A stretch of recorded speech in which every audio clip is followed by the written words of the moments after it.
last night, guys. Friday. Last night. Woo! Friday. Woo woo. Yeah. vSHOTT 2021. Apparently, we're the three Three guys amigos, who last can man standing. Make it, yeah. Yeah.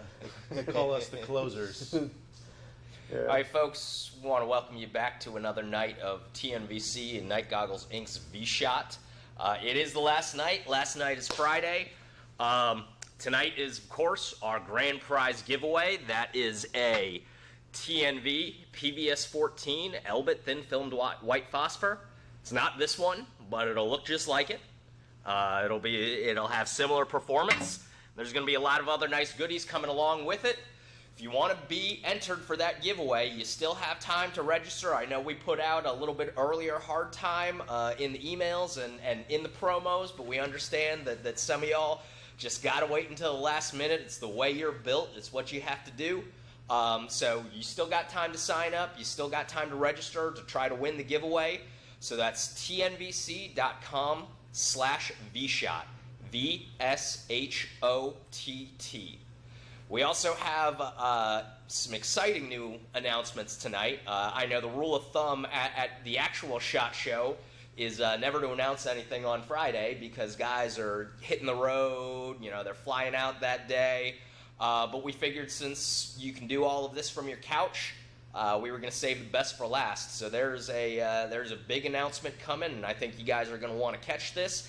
And with that big announcement, there's going to be some pretty impressive promotional pricing on that announcement. So you're going to want to stick around. You're going to want to get that last promotional email.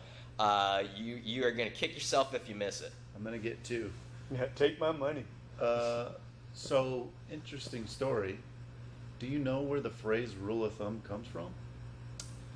I know what the apocryphal story is. I haven't ever verified it, but tell us, Eric. So the legend has it that the phrase rule of thumb comes from the idea that back in the olden days, you used to be able to beat your significant other with anything so long as it wasn't larger than the diameter. Smaller than the diameter of your thumb. Let's be honest about the olden days. They're talking about men beating their wives. Right. Come on now. Which, you know. Let's not try to retroactively make it politically correct. Right. When such a law would be on the books, it would be pretty one-sided. But see, it's still a bit civilized because they did have a rule. The rule of thumb is. Yeah. Well, I mean, you know, they say the rule of law is you know, an important part of civilization. How about and your society. name is Mud? You know where that one came from? No. That insult, your name is Mud, is Dr. Mudd was the Mud who he treated John Wilkes Booth after he broke his leg after assassinating President Lincoln. Oh, so really? it became an insult to call your name is Mud was an insult associated with like, you know, an attack on your character. See, I remember the Primus song, My Name is Mud, off of the album Pork Soda. The only Primus song I'm familiar with is the South Park theme song. Yeah, that's probably what they're most well known for sure. Yeah. Yeah. So what, we got a couple giveaways tonight? A couple giveaways tonight again, last night, so we're going out with a bang. We got Obviously the grand prize is a TNV PVS-14. And it's not the one that Augie showed you. You wouldn't want that one. Augie's dropped that one too. yeah. At least I've everything dropped else just here. about everything. I've beat just about everything up. he stepped in just about everything. Yeah. Yeah. So he does it all. You don't want something. You don't want something that's been used by me unless you're getting it at a real big discount. Which I do sometimes though. Sometimes, you know, I'll shuffle loose some used gear. That's why we're giving them away on the tonight. forums and stuff. Yeah, he dropped that 14 in dog shit. All right, we're conflating some events now. Inflation, that's a big word. Yeah, that is, I don't even know what that means. I'm just going to take offense to it. You should. Yeah. You should. Now it actually means that you're just combining things together. Right. No, I know. I get it. I thought that was confusing things though. So, I suppose. Yeah. I mean, I think conflating and confusing a similar number of letters. Yeah, Confucius say some things too. Confucius say, I'm confused. I'm Confucius. So, last night we want to start off kind of by thanking our sponsors for this week-long event.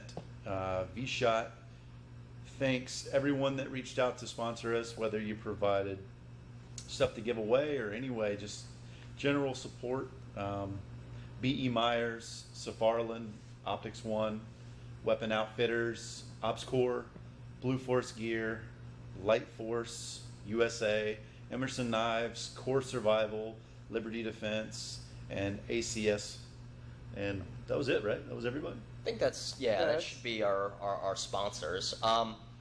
You know, even for folks that didn't necessarily sponsor us, but that have been a big help to us, we also want to give out a couple of shout outs, some special thanks to Greenline Tactical, Don Edwards, and Sam Houston when he's not working for us. Yep. John Dufresne, Kinetic Consulting, the fantastic production crew at Base Camp Creative Group. Yeah. Chuck Pressberg of Press Check Consulting, who had some technical difficulties. You may see a message from him later tonight, you may not. So he's been having a little bit of difficulties, but he was definitely a great help getting all of this put together. Yeah. Geisley Automatics, Nick, Soul. Yeah, Nick's dynamite. He's a cool dude. Sends a lot of stuff to support our classes too. Totally does. Yeah, and any companies that support the TNVC Night Fighter program as well.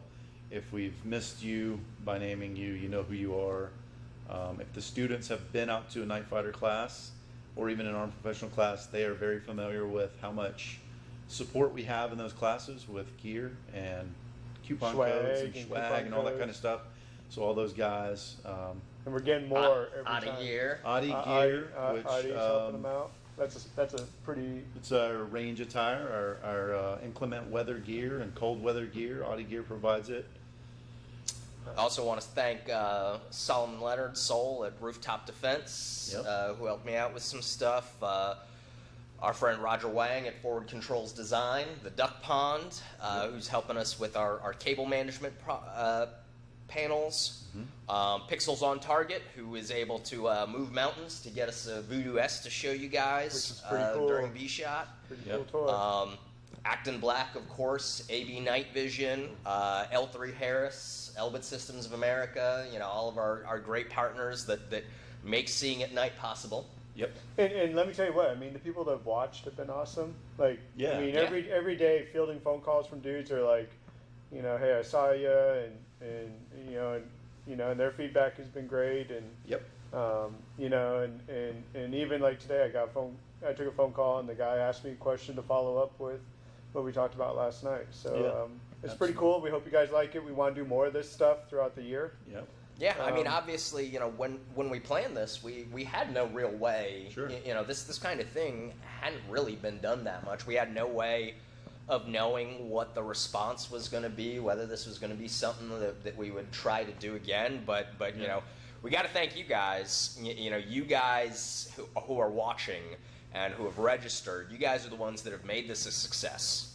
You know, you guys have made this possible, and you know, based on some of the feedback that we've gotten, and based on, you know, we're probably gonna try to, you know, not too often so you get sick of it, but we're probably gonna try and do this more often. Yeah, I think it'd be cool. We'll do some live stream stuff more often. If you guys would like to see that, comment in the chat. Let us know how you feel.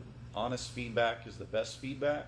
If there's something you want to see videos or features on. Yeah. If you want a more up-close version where we do hands-on, up-close stuff, maybe through the tube stuff. If you want to just have us hanging out talking about random current events. You want us to have an FDE tablecloth. Yeah. If you want us to have perhaps a lady of the evening come in. We could arrange it, I'm sure, as long as it doesn't violate terms of service. We don't have, you know, we got to watch our marketing budget a little bit. That's true. Well, we're not going to pay her. I mean, we do news, weather, sports. I mean, we could bring the whole thing in. So. Yeah. So. Bill has good stories. Doesn't want the news brought to you by Bill, Eric, and Augie? Yeah, I think that would be just a great web series in and of itself. Yeah, I mean, you're talking about some diverse bunch of people there, for sure. Yeah, we have some crazy story. Bill's got a crazy story. He refuses to tell it. Yeah, we'll save that one for If later. you want Bill to tell his story about Ranger School, type it in the chat. We'll see what kind of response we get from you guys. Yeah, no, it's not going to happen. No, we're gonna make him do no, it. No. No, we're gonna force him to. That'll be a teaser for a later show. So Yeah, maybe. Yeah. We'll see. We'll see. But And let's see, what else? What else were we forgetting before we roll into the content for tonight? Oh, TNVC mention it obviously right before we roll. does what? We'll mention it right before we roll. Okay. all right, Well, yeah, Cool. yeah. Are we about to roll though? yeah. So, so we've got some great content once again for you tonight. We've got some features on some of the latest cutting edge technology and product offerings, as well as our big new product release for you. And if you guys are at least still interested, we can do a panel discussion on the history of night fighting rifles. Y'all may see some of them sitting here. But before that, we've got we'd like to share a message with you from the Shane Patton Foundation. And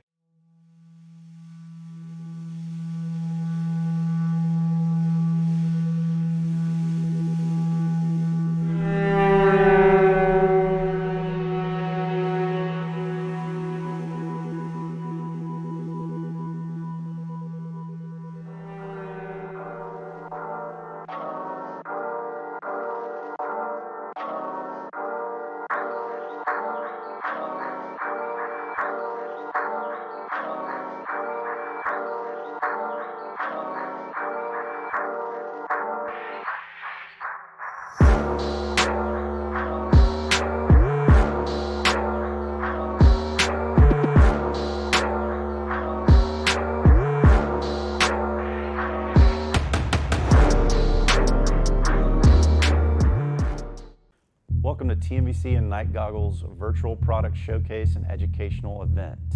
On today's agenda, we're going to be going over the future of visual augmentation system technology. All right, so for all you nerds out there, what is visual augmentation system technologies? It's just an all-encompassing term that refers to the technology that allows you to see and fight at night. so in order to fully appreciate the future of vast technologies, we're going to take it back a little bit and we're going to look at and we're going to talk about the history of night fighting. We're going to go over some of the latest technologies that are currently available and being fielded now, and then we're going to start talking further into the future about things like fusion, augmented reality, and digital technologies that are on the horizon. Before we get started, here's a word from my sponsors.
B.E. Meyers Bors M2 is an optics and laser system mounting platform for the M2 machine gun.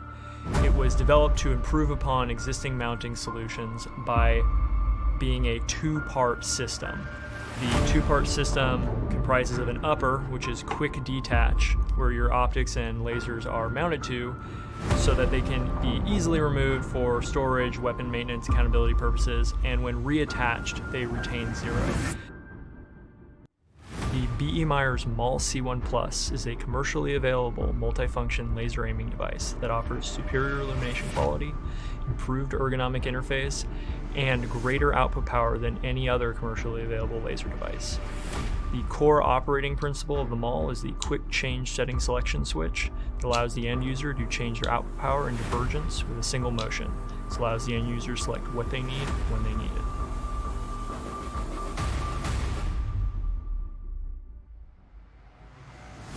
The B.E. Meyers Glare Recoil combines a variable divergence green laser with an integrated pulsed laser rangefinder. This allows us to deliver an eye-safe yet effective dosage of veiling glare to the target. The glare recoil can be used to determine the intent of potential threats at ranges greater than 1 kilometer. This increases the available reaction time during an escalation of force scenario.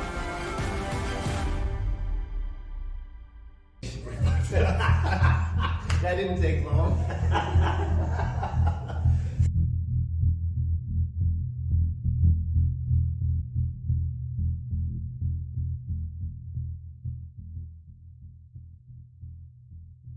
Hey, we're the Shane Patton Foundation. My name is Joel Pepper. Grant Turner. Chase Patton. Jim Patton. We're here to talk to you guys today about Shane's life and a little bit about him.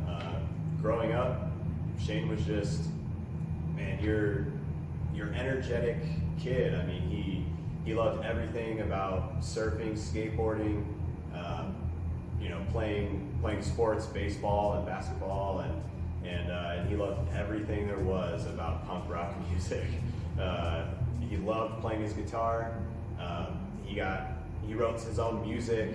He was in a band in high school, actually with Grant, called True Story. We were huge. We had tens of fans. Tens of fans. And Shane loved life. He was one of those guys that never not seized a moment to either achieve something, make you laugh, make himself laugh, get something done, or make you remember him in one way or another. There's one thing that I always try to tell people when I describe Shane, and it's just that he had one of the most electric personalities I think that you would ever come across. Whether you knew Shane for your whole life or you had briefly met him for 5 minutes, he was just one of those guys who you never forgot about. You always remembered that one little instance, or maybe a lifetime of memories about him. But he was just one of those guys who he knew how to, I don't know, I guess like look into who you were and kind of He just vibrated on a different frequency. Yeah. He would come into somebody's life and it was just like there was no denying his presence. Yeah. He was just a real extraordinary person. When Shane and his older brother were 15 and 16, I asked them if they wanted to be Navy SEALs, and they both said no. So when Shane was 18, he saw what kind of lifestyle I had as being a Navy SEAL, and so he told me that he wanted to be a Navy SEAL and joined the Navy, and shortly thereafter he went to boot camp. Then he went to machinist mate A school, and then he was at BUDS going through SEAL training. Then after SEAL training, he graduated class 239.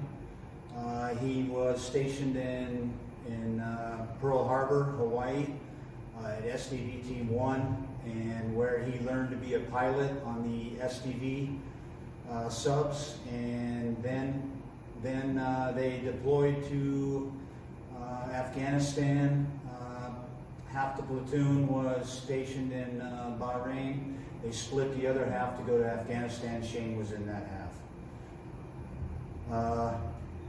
Soon after, there was a mission that they were charged to do, and they, 4 guys went up in the Kandahar mountains and to gain some intel.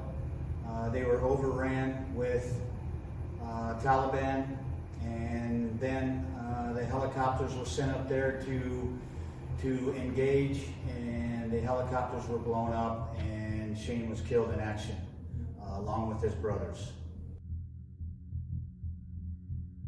So here we are, we're gathered here today to gain support for Shane's statue in any form and at a national level. Not only a statue, but it's going to be a memorial for all the guys in Operation Red Wings. Long live the Brotherhood. This is something we've been working on for a long time at a slow, steady pace. Vic came along with tactical night vision with a really generous donation, and that lit the fire for us. Since then, we've contracted. Like we said, I think it's really important that we brought in an artist that knew Shane. Not only is this guy a super talented artist, he's from Boulder City. He's got roots, good friends with our whole group, and I think you'll see that in the finished product. We, as Jeff mentioned, not just a tribute to Shane, but a tribute to all of the servicemen that lost their lives during Operation Red Wings. Yeah, our main goal with this statue is basically to obviously try to pull out as much of Shane's personality and even his physical appearance as much as possible. We want people to be able to look at this thing and see that, you know, even from 100 feet away, like, you know that that's Shane. You can look in the statue's face, you can see in its demeanor and just kind of what it represents, that you see that is Shane there in that form. And but then also use this statue as a message for any, you know, future service members or people thinking about entering the military or firefighting or, you know, law enforcement in any way. They can use this as courage. They can use it as motivation. They can use it as a symbol of perseverance. Shane is the only member, as far as we know, of Operation Red Wings who does not have a statue in his hometown. So I think putting one here in his hometown to commemorate his sacrifice for all of us and our freedom and liberty would be a huge goal for us to accomplish as a foundation. Shane. We started the Shane Patton Foundation, maybe 2007. We've been doing this for a very long time. Our main event every year is the Shane Patton Pub Crawl. We started with 100 shirts the first year. This year we printed 1,000. The goal is to make it bigger every year, not only with the goal of raising more money, but bringing more people together. It's the party of the year. Oh. Everybody comes out. Boulder City is overrun with people all wearing that year's Shane Patton Pub Crawl t-shirt. We all trade stories about Shane. We all drink beers and take Jaeger shots in his honor. We do things that we maybe regret later, but we don't need to talk about those. Right. I'd rather not. But it's the best possible event that we could throw to not only honor Shane, give an opportunity to all get together, positive vibes, have a really good time, and raise money for a good cause. So get out there and tell your buddies, tell your bosses, tell your representatives. We need support nationwide. So that's what we're gaining here today.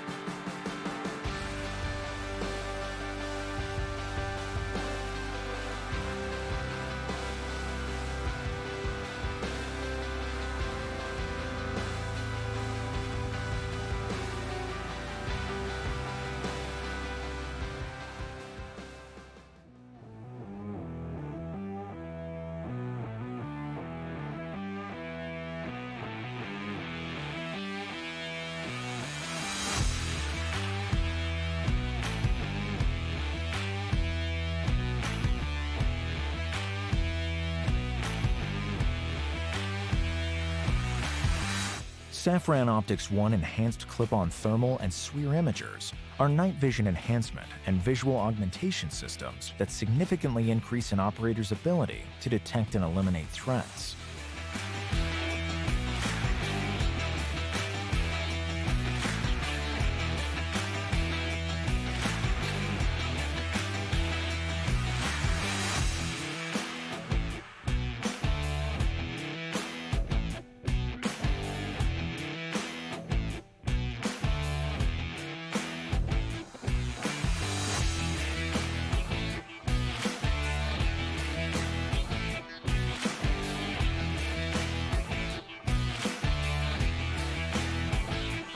The ECOTI provides unmatched detection capability and situational awareness by adding a long-wave infrared thermal overlay onto the user's NVDs.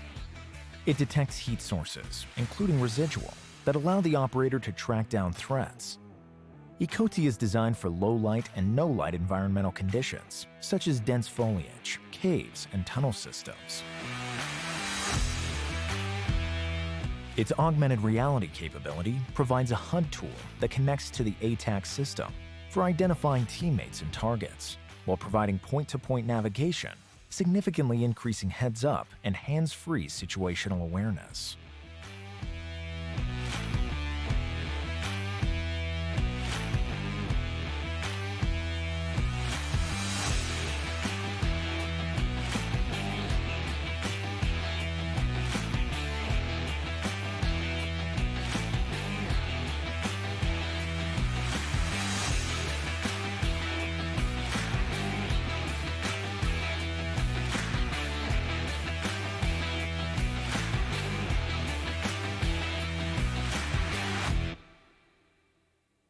I'm here with my buddy Augie from TNVC, and today we're going to talk about the ECOTI. That's the Enhanced Clip-On Thermal Imager. And Augie, take it away. So the ECOTI is manufactured by Optics One. Kind of just the basics of it is it's just this little clip monocular here that clips onto your night vision device that projects a thermal image into your night vision device. The ECOTI has been around for a little bit, and it was selected not too long ago to be part of the Marine Corps' SBNVG, the Squad Binocular Night Vision Goggle program, along with the Elbit F5032, which is now the PVS-31 Delta. Previously, the ECOTI has been restricted, like many products in the market, both because of technology and demand from government customers, to government customers only. So that means that again, military or law enforcement only, and even so, you weren't able to purchase it as an individual member. Obviously, you know, we at TNVC are always wanting to try and get the best technology available to all of our customers, whether you are a government customer, military or law enforcement, or just a civilian enthusiast, a hunter, what have you. We have always, you know, so we spent a lot of time working with Optics One to get the ECOTI released to the commercial market, which we were finally able to do, and we were finally able to introduce this past year during Black Friday. So the ECOTI offers a lot of pretty cool capabilities. One, it interfaces with your already existing night vision system. So you don't have to go out and buy a purpose-built unit to have a fusion capability. You can take your, already owned, whether it's a monocular or a dual tube system, this is probably going to work with it. And it, with a variety of ring mount brackets, it's going to hook up and provide you with a thermal fusion capability to include white hot, black hot outline. It can do image capture. It has different intensity levels, so you can bump up the brightness and the gain and everything like that as you see fit, depending on the quality or capability of your night vision. And it also has the ability to interface with other peripheral gear if you have that need and or capability. But the nice thing about the ECOTI, and I've always said this about the COTI and the ECOTI is this is a purpose-built unit. So it's meant to be a fusion system. So you're not cutting any corners. You're having the best night vision and the best thermal. And then when you combine them together, you have a very, very capable system. This is a 640 by 480 processor, or resolution rather. It's going to give you 60 hertz, so the refresh rate is excellent. So if you're doing fast scanning and everything like that, this thermal, the new ECOTI, has the capability to build that image in near real time, which is a hell of a capability gain. So you're not sitting there waiting on that lag. It'll do it as you need it. But the battery life is pretty good with the onboard battery. It's even better with the battery pack. But I'm going to let Augie talk a little bit more about some of the other capabilities. So the ECOTI is the successor to the PAS-29 Alpha COTI, as Sam kind of mentioned. The ECOTI, again, has been around for a little while, but compared to the PAS-29 Alpha COTI, it's smaller and lighter, and then obviously the biggest difference is the much upgraded processor and sensor in it that gives you a much higher quality thermal image. As Sam already mentioned, you can attach it to any night vision device, whether it uses PVS 14 style optics like the DTNVS, or L3 Harris systems like the PVS 31, or even the GPNVG. Now, another thing that you might notice is that also, because it does add a little bit of bulk to your device, it does have to hang off somewhere. But depending on how you want to wear your goggles and how you want to set things up, you can adjust where it's mounted on your device. So, unlike a dedicated fusion system that has a built-in thermal sensor, you can decide which eye you want to put it over if you have a binocular type system, and you can also decide where you want to have that extra bulk. So the ECOTI that we have available comes in a nifty little Fight Light pouch from Tactical Tailor. The kit includes not only the ECOTI monocular, it also includes, depending on which kit you select, a mount for your night vision system, and mounts are available as well for the PVS 15, as well as the F5032 and various other devices, along with the manual and quick reference card. Again, as Sam had already mentioned, there are a number of accessories that we're also going to be making available with the ECOTI. First of all, there is a cable adapter that allows you to power the ECOTI off of the PVS 31 and the GPNVG cold weather battery packs and CR123 battery packs. So you can actually power it off of the same power supply as your goggles if your goggles have that external power capability. There's also the 6-cell GPS battery pack that I've got right here, as well as the 7-pin cable that comes with it. So again, this simply connects to the battery pack and then can clip on to the device here. Yeah, there's gonna be some editing while I fuck with this. Yay! Subject matter expert. Do you need a big strong man? Do you need a big strong man? No, it's like a connector. Well, I've already talked. In closing, the ECOTI offers a lot of really cool capabilities. If you're already outfitted with a really good handheld scanner and you've got a really good set of dual tubes and you're running an awesome laser illuminator and you're looking for a way to increase your capability, the ECOTI will definitely do it. And yes, it is a very expensive, kind of a one-trick pony product, but it's the only product that's going to do it. And if you get it, you'll see why it is so highly desirable, and the effect that it can have on your night vision usage and quality experience. So check it out. It's worth a look for sure. Jamie Caldwell here with Core Survival. Tommy Young here, Core Survival. Hank Miner here, Law Enforcement Product Manager for Core Survival. I want to talk to you today about the Hellstar 6. The slider that Core Survival has came out with is amazing. We're going to talk to you today about the Hellstar 5 EXO K9 model. The Hellstar 6, it offers you 4 different functions. 2 overt settings and then 2 IR settings. In the middle of a night emergency we need to resupply, the LSM by Core Survival would have been perfect. The K9 model is a 3-function strobe, 1 overt or visible light and 2 covert or IR lights.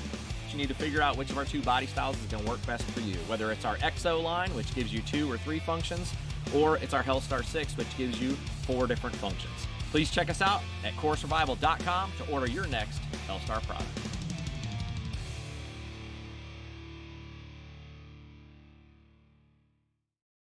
So one of the products that we are most excited to be able to be offering is not really necessarily a new product. They are the L3 Harris Ground Panoramic Night Vision Goggles, otherwise known as the GPNVG, the GPNVG 18, the PNVG, Panos, Quad Tubes, whatever you want to call them. So obviously, like I said, these aren't necessarily a new product. That is to say, everybody knows Panos. They're in the new Call of Duty game. Everybody knows them, everybody wants them. However, up until now, the GPNVGs have been restricted to government sales. So not only are they expensive, but in the past, you haven't really been able to get them. Through our relationship with L3 Harris, we have been able to finally get approval to sell the GPNVG as a commercial system, as a commercial product with the full factory warranty and customer and consumer support through TNVC. So these are going to be full mil-spec systems with mil-spec image intensifiers. They're not, they are not altered in any way from a GPNVG that you would get issued in the military. Obviously, they will come with the GPNVG goggle itself, as well as the CR123 remote battery pack and the cable.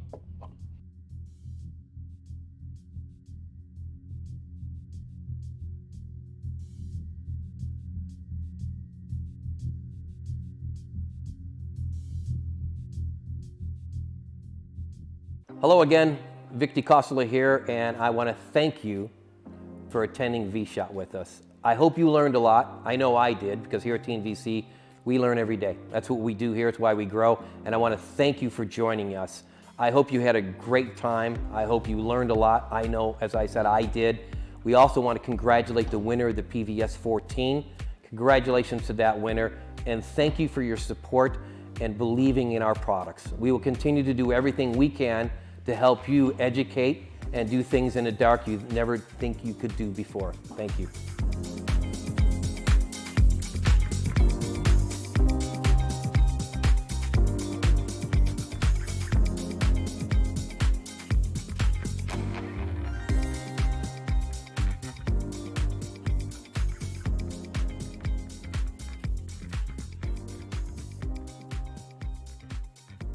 Hey, I'm Sam from TNVC reminding you to stop being poor.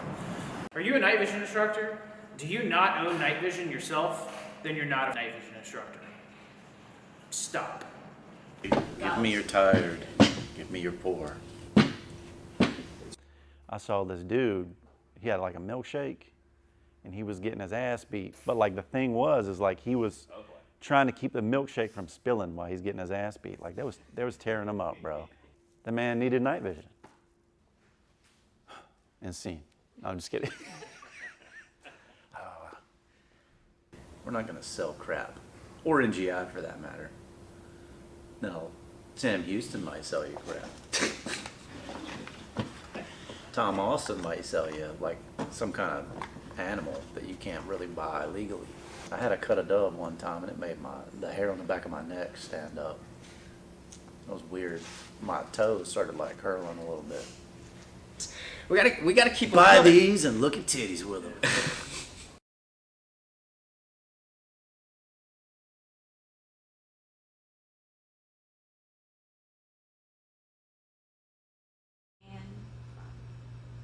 All right, welcome back, guys. I think you guys might have seen a little bit of interesting news.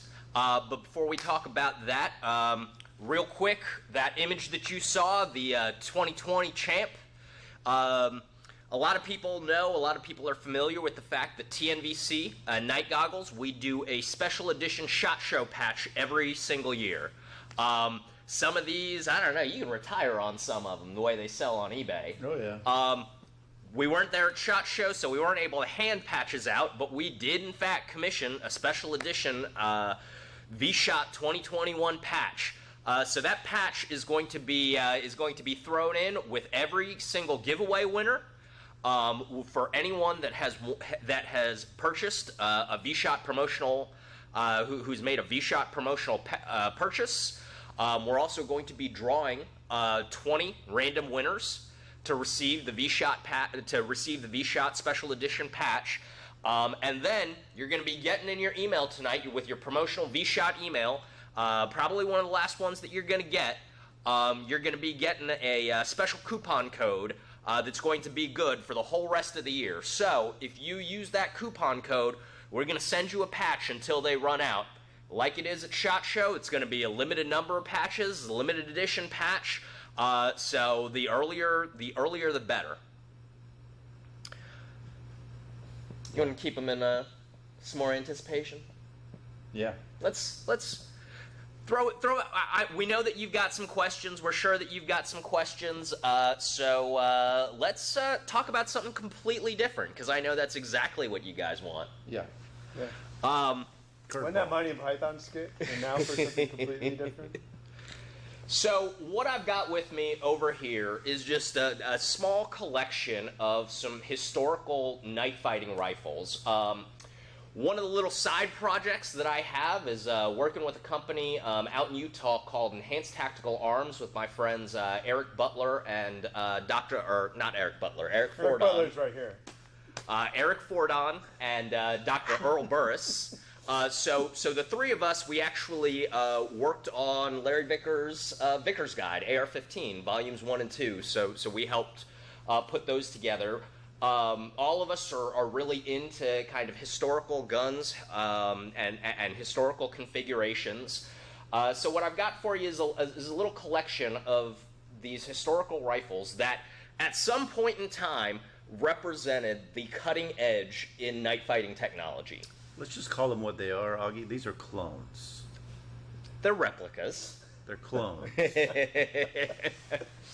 So right here we've got a replica of a Colt Model 727 or 723 M16A2 carbine, and so this would have been cutting edge, circa about 1988 or so. It has got this old school Insight PAC-4 Alpha on this, and you can see this rifle doesn't even have any rails. It's mounted to this carry handle mount, and it's long and tubular, and it's pretty large compared to lasers you probably have seen before. Compared to what? Compared to your night companion. Oh no, man. It's also got a Laser Products of Fountain Inn, California, now known as Surefire, 6P incandescent light with a blinding 60 lumens. The original 6P is what you're looking at right here. Yeah. So that's the 723. This is kind of a early M4A1 setup. It's got a little bit later of a 6P, and it's also got a little bit later of a laser. So this is the Insight PAC-4 Charlie, which a lot of people might be familiar with. These were actually introduced in 1994, but they stayed in service. I mean, I saw these things downrange into 2010, 2011. In typical military fashion. Of course. I mean, with regular Army guys, and National Guard dudes, and but it's also got an M845, so this is a 2.5 power night vision scope, so night vision red dot sight. Yeah. And it's, because these early scopes didn't originally come with any kind of Picatinny rail adapters, they were designed to be mounted on a carry handle. You see that it's mounted to the detachable carry handle on this M4A1, which then requires you to duct tape the crap out of your stock so that you can actually get a cheek weld and you can actually use it. So, roundabout, say, 1994, something like this would have been the cutting edge of night fighting technology. This is what you use to own the night. Yeah. Those MA45s are really fun to shoot, too. One of my favorite dedicated night vision scopes to shoot. So right here, we've got another M4A1, a little bit later, about a decade later. Right. You know, this is essentially the gun that would have been used to capture Saddam Hussein. You can actually see an M4A1 with this Knight's Armament MRE, modular receiver extension, or more rail estate, as some people call it. It's got again an Insight PAC-2. Yep. An EOTech 551 holographic sight, one of the very first models of the EOTech, as well as this custom-built gangster grip. These were fabricated by the unit in their machine shop, so just uses a simple 1-inch ring, a cut-down A2 grip, also with a Surefire 6P, and it's got these buttons to activate both the laser and the light. Yep. So this is roughly about 2003 until 2004. This would have been the top of the line for you know, doing your night raids and capturing Saddam Hussein and anything like that. Yeah. Moving on, probably another five or so years, you have this HK416. So this, you know, again, would have been seen like this anywhere from around, say, 2008 to 2011, 12-ish. Stock HK416 with the quad rail. LA5 IR laser now, replacing the old PAC-2. Still got the old 551 EOTech, but also a 3-power magnifier. And so I didn't point it out on the MRE, but something to notice, these risers are all clone correct. Right. These tall, these being LaRue LT101 5/8" risers, are all clone correct for the era, clone correct for these rifles, and it kind of goes to show you that the tall optics mounts have been around for a long time. They've been utilized in this configuration for quite a while. Yep. Again, it's got an early M600C Surefire Scout. Which is in an LED-based light versus the incandescent lights previously, and so this upped your white light to a withering 200 lumens with the M600C. If you can believe that. Yep. People complain now about 500 and 1,000. 600, yeah. Yeah. And then the final one, this is actually a rifle that you might see floating around even now. Something similar to this. Again, it's another HK416. This time it uses the EOTech XPS 3-0 and the EOTech G33 3-power magnifier. It's got a Surefire M600V now. Even in the Vampire configuration, this is getting a whole 350 blinding lumens of white light. Another LA5, some of them, especially more recently, you might see them with the NGALs. Again, you see pretty consistently going on through the years. I don't have it mounted now, but even on these old 723s, guys were using aim points mounted on carry handle mounts. So tall optics like this Wilcox riser and flip to the side configuration here have been pretty consistent over the years and pretty consistently in use by guys that specialize in fighting at night. So, going back to the previous rifle, a lot of guys always ask, what kind of grip is that that's on there? So that is the Sierra Precision SPR grip. Okay. So it's a nice fat grip. It's maybe not the best for ambidextrous use, but for real comfort, I mean, it fills the hand real well. Okay. It's a thick boy. It is. Sometimes you see guys, you see guys, they'll wrap like foam and 100-mile-an-hour tape around them. Grip choice has come a long way, in the last couple of years, especially with the civilian market and kind of the proliferation of various aftermarket products. Right. But there weren't a whole lot of options back in the day. Okay. Good deal, man. Those are really rad rifles. What would you tell someone for any advice on looking to set up some historical replica rifles? Who can they reach out to talk about that kind of stuff? I mean, I am always more than happy to talk to anybody about that. If you have an interest in this kind of historical stuff, as I mentioned, my friends Eric Fordon and Dr. Earl Burris at Enhanced Tactical Arms are great people to talk about. There are whole Facebook groups devoted to this stuff, sections of AR15.com. There's a lot of places and a lot of people that are very interested in this stuff.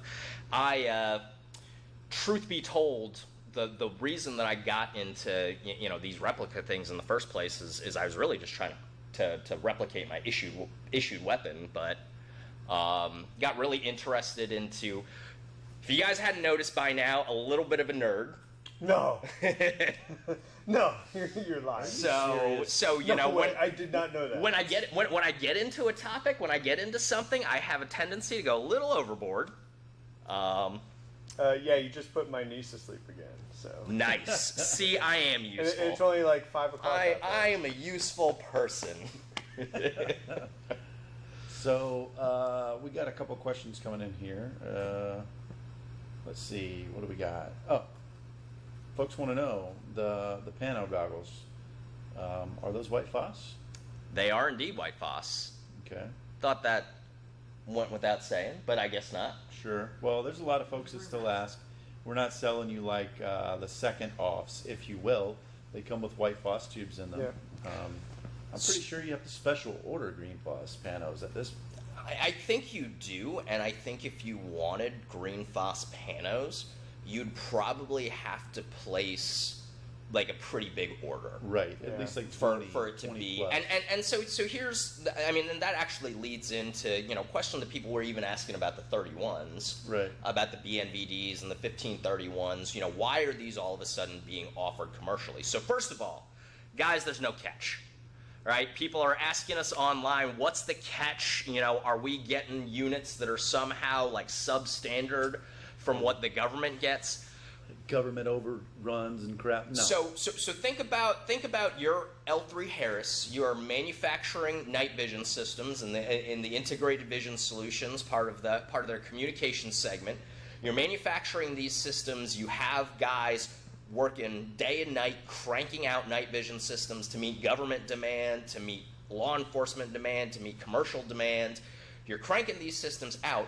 The amount of time and effort and manpower it would take to have somebody then sit there and say, okay, this one sucks, so put it in the commercial pile. This one's going to go to the SEALs. This one's going to go to cops.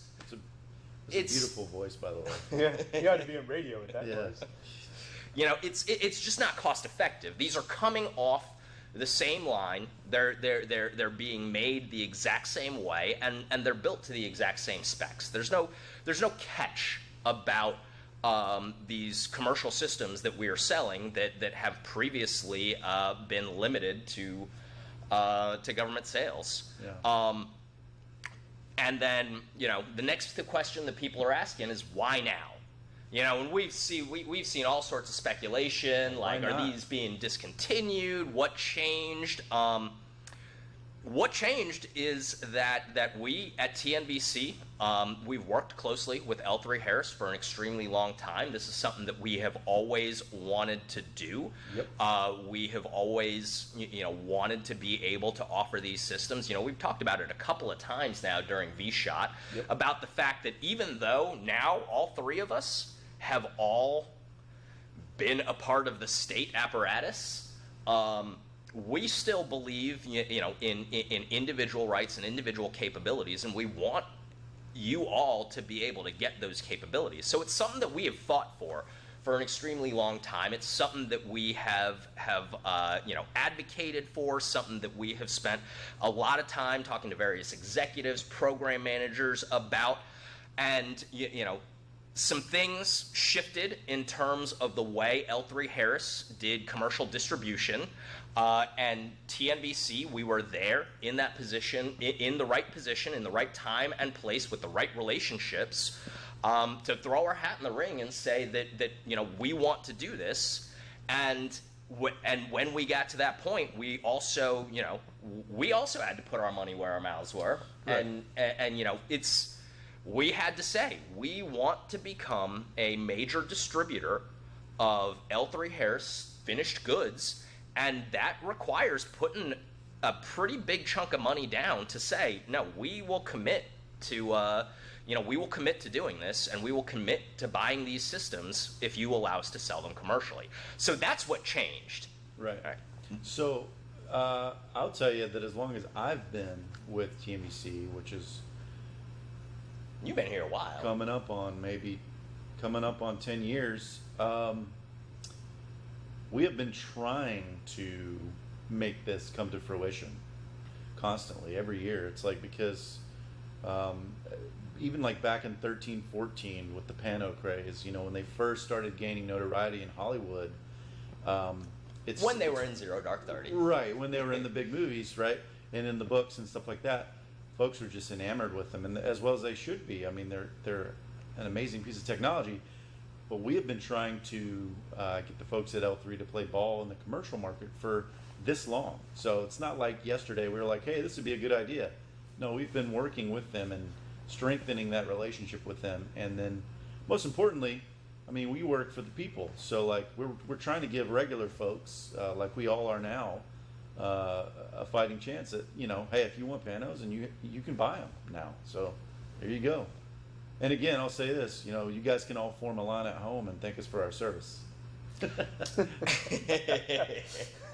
And since it's somebody's inevitably going to bring it up, this development from L3 Harris and TNVC had, like Eric said, this is something that we have been working on for years and years and years. Has absolutely nothing to do with any other products that might have hit the market in the recent past. This is something that we have been, this is something that we fought for, and it's especially exciting to us, having done that, to finally be able to come to you and say, hey, now you can buy them. Yep.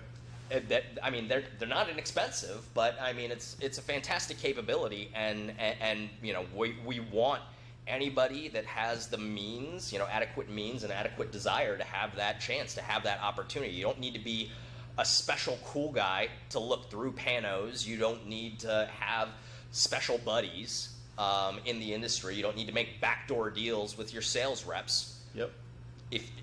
If you've got the means, go on our website. Yeah. There you are. So I've been doing the J. Edgar Hoover thing, and I've been keeping a list of everybody over the years that has called me bad names and like the F word and stuff over the phone because I wouldn't sell them Panos like I had a choice at that point. So I'm calling you all starting Monday morning, and I'm going to say, hey, this is your time to buy. Yeah. And then when you don't, I'm going to call you F word and bad things. I was a little worried when you said that you were doing the J. Edgar thing. Like you're wearing like ballerina outfits and stuff. So. Well, yeah, that too. That's what I'll be wearing when I make the calls. Right. Yeah, I mean, so all you guys that have called us say, I have cash in hand. Sell me GPNVGs. All Gladly. Right. We'll see. Do it.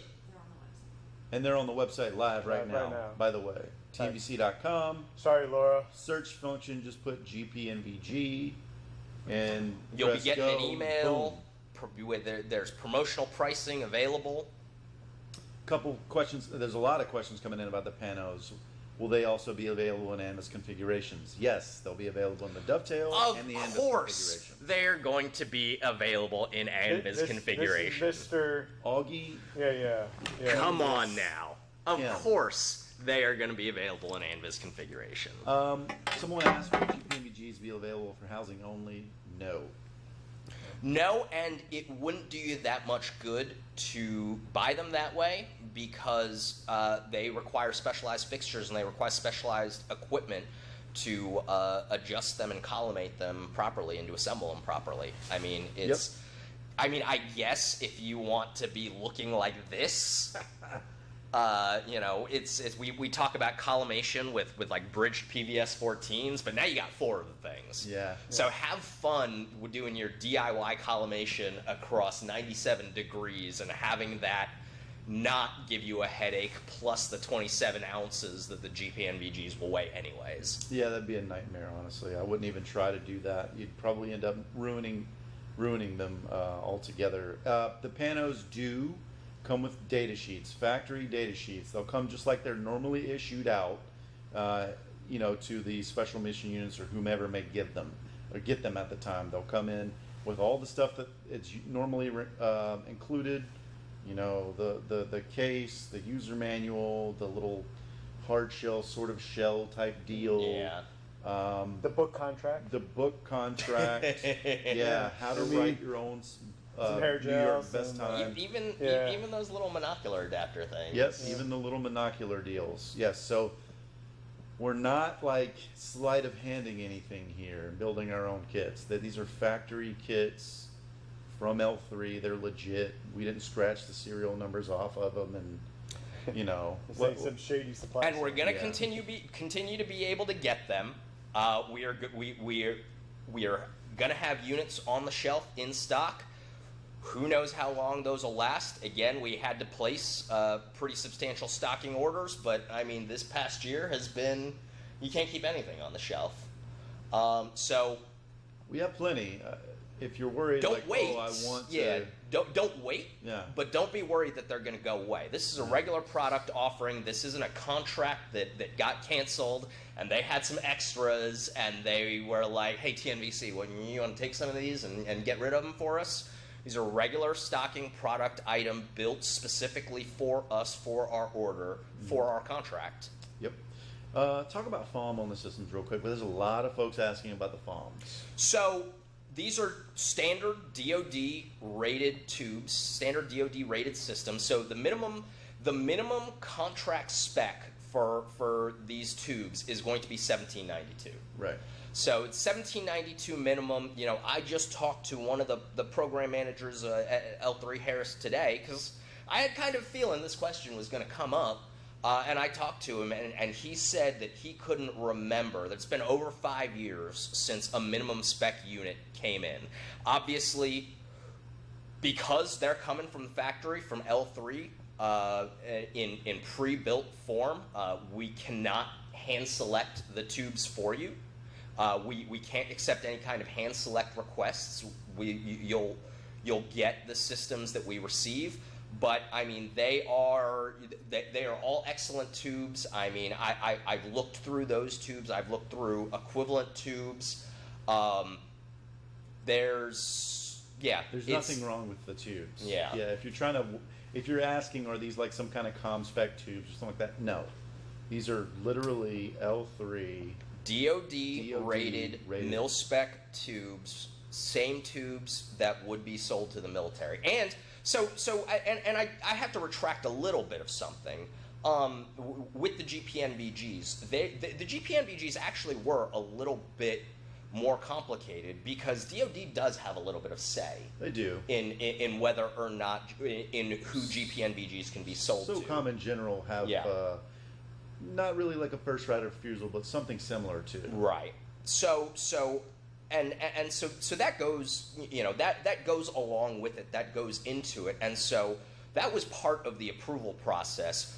Consulting DoD was part of the approval process for us to get these systems. Yeah, we had to jump through a lot of hoops, but fortunately for us, because we've had such a good relationship with L3 for more than a decade, they were really easy to work with. Of course, they always are, and we want to thank you guys for believing in us and supporting in us and working with us in everything we've ever tried to bring to the commercial market. And so another quick question here is, folks are asking about like any kind of special vSHOTT pricing on the GPNVG 18s. So if you are registered for vSHOTT, And if you have not registered yet, then hurry up and do so, because once the email goes out, the email will have gone out. That promotional coupon code that we gave out at the beginning of the week and that has been in every single vSHOTT email will apply to the GPNVGs, and will apply to the GPNVGs for the next week after vSHOTT. Yeah, so TNVC.com/vSHOTT with 2 T's. Actually physically type in your email address and hit submit. If you've already done that, don't listen to this. If you have not, do it now. It'll go out and you will get that special pricing. What is the special pricing? Well, they have to be registered to know what the special pricing is. Exactly. Y'all know, if you registered like we asked you to, you know what the discount is for, and you can punch it into your calculator. You got to pass the bill to know what's in it. Somebody's asking, it ain't like this thick. What's the warranty like for the L3 systems?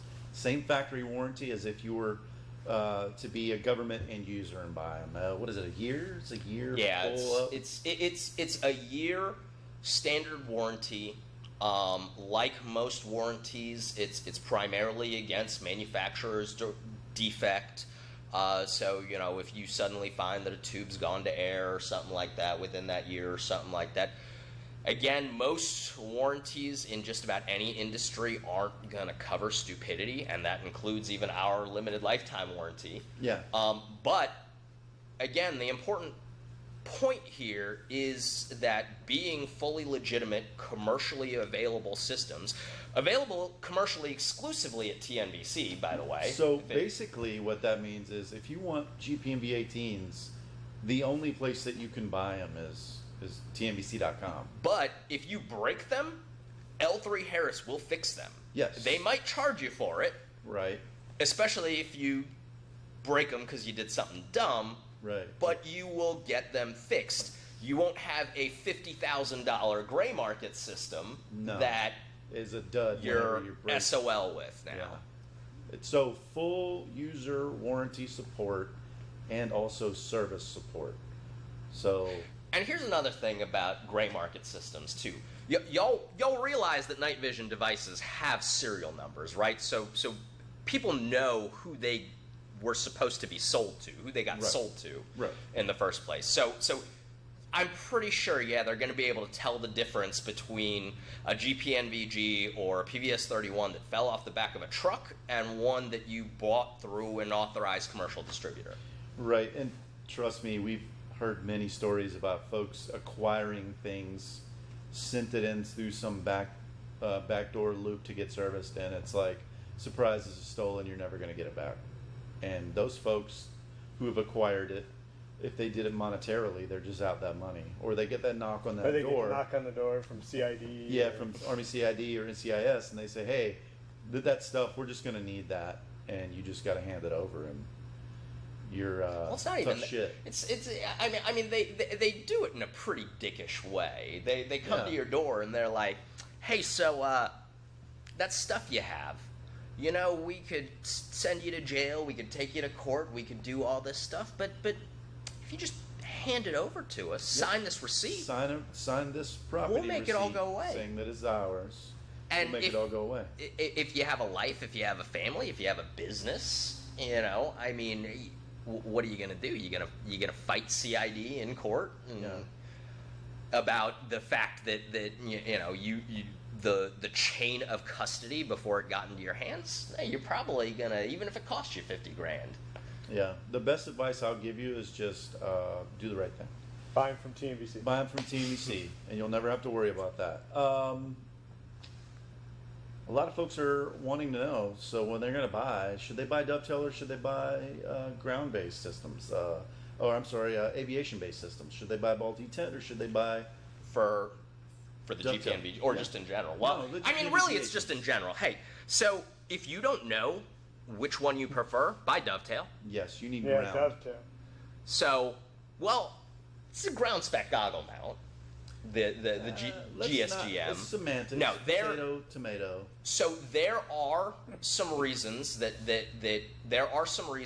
some users, including myself, prefer ball detent configuration systems. But there are also some disadvantages to them. So, for example, one of the reasons that I like a ball detent system is when you fold them back, they never go further than the top of your helmet. That is a benefit. If you're like me, like I mentioned the other night, spent my whole career in motorized units, in vehicles, you know, that's a thing.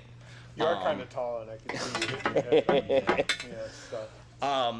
I like the simplicity of the fact that to shut the thing off, all you have to do is just flip the thing up, and the electrical contacts remove power, and you know that fucker's off. So that thing is definitely off. There are no questions whatsoever.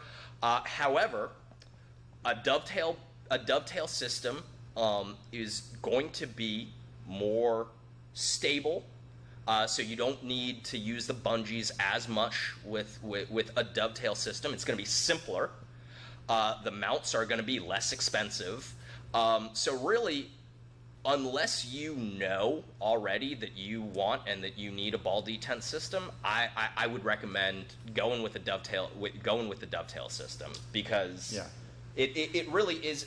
If you're an inexperienced, or not even inexperienced, if you don't have a specific need for those capabilities, then 90% of people are going to be more happy with a dovetail configuration. Yeah, it's like a ZJ. If you have to ask how much it costs, you can't afford it. Now, something that I will point out, not just about the GPNVGs, but also the PVS-31s, I think, you know, since we are now selling them commercially, and since, you know, there is the capability to repair them, but you still don't want to break them. No, GPNVGs, PVS-31s, you know, a lot of these systems, they have automatic cutoffs when you flip them up in the dovetail configuration. Again, one of the reasons that I like ball detent, but that's neither here nor there. However, those automatic cutoffs, they're inertial. So basically, they can tell what the orientation of the goggle is, but if you change the orientation of the goggle, them things will flip back on. And being honest, with a PVS-31 Alpha, and you can also disable these functions. You can also disable these functions, which anytime I get a set, that's one of the first things that I do, because it's exactly because I don't trust those inertial shutoffs. Did you void the warranty? No, it's in the manual. I know, I'm just joking. I start cutting wires. First thing I do. Point is though, pour a monster over it. You have to make sure they're off. There are horror stories out there that have been told on the internet. There are people that know. There are people that have toasted $35,000 worth of tubes by not properly turning off GPNVGs in a variety of different ways. You've got to make sure that you press that button. You got to check. You got to double check. And if you're putting them things away, unplug them. Make sure there's no power going to the device anymore, because you can't afford to screw that up. I promise you. Well, maybe you can, but just don't do it. I mean, you still don't want to. No, you don't want to. That power off button, it's like a 4-second press. They say it's 3 seconds. Yeah, I always and it might be, I hold it for about 7 just to make sure. When you're under stress, or when you're coming down from like a high after going on a run or something like that, and you're going back into the classroom or the team room or something like that, or whatever it may be, that 3 seconds feels like a fucking eternity. Yeah. So yank the power connector. If you've got an ANVIS system, make sure they're flipped up. Make sure the power is removed for the system. Make sure that you turn the things off. Yep. Our 18 is going to be in the Night Fighter rental program. I would say probably not. Probably not. If you're that interested in seeing them, you can use my set. I'll be more than happy to show you them, and you can even shoot a couple times with them. But as far as rental, at this moment, Rental package is going to be DTMVSs. DTMVSs are our rental program packages, or if you want a 14, we can get you that as well. But at this time, we don't think so for the panos. Like I said, if you want to try them and you're at a class, just let me know. I'll let you mess around with mine. But other than that, no. Cool. What else? Oh, other good questions here. I just forgot to bring this up. The 31 availability, what is it looking like for the folks that are wondering? They're wanting to know, obviously, because we build our systems to order at this moment in time because of the demand. So what are we looking like for the panos, and then for also the 31s and availability cycles? And so like I mentioned before, we're not building these systems, but in order to secure commercial distribution rights, we had to place pretty substantial orders. So we've got a decent number of all of them coming in. Obviously, we're not going to talk specific numbers with you, but we have a decent number of them coming in, and as of right now, they should ship as soon as they're delivered. So GPNVGs is Q2. I'm not going to get more specific than that, just because I guess it's not 2020 anymore, but we're still feeling the effects. So, but those are coming sometime in Q2. PVS 31s should begin shipping next week, next month. So we've got them coming in. This is the first time, though, that these have been made commercially available. So we've got our predictions, we've got our projections that we obviously make as part of a business that engages in retail sales, but we don't really have any data. We don't know exactly how many are going to sell, so we don't know how fast they're going to go, so we don't know how long they're going to last, but we do have regular inventory coming in. So we don't know what we don't know, and it depends on what your definition of is. I'm so confused. Yeah. With 31s now available, what does that mean? The warranty is going to be easier to claim than in the past. So again, 31s being available now, if you're buying them new through us or any other outlet, factory new, yes, your warranty is going to be much easier to be able to claim because they're set up for that now, or at least commercial for the commercial purpose. Yeah, for commercial purchases, yes, it is. If you're talking about gray market stuff and now you can send your stuff now to get warranty service on, that's something we don't know. I don't know anything about any gray market 31s. Serial numbers. Yeah, I don't know anything about how people acquired them, whether it was legally, whether it was government auction. I don't know. I can't answer that for you.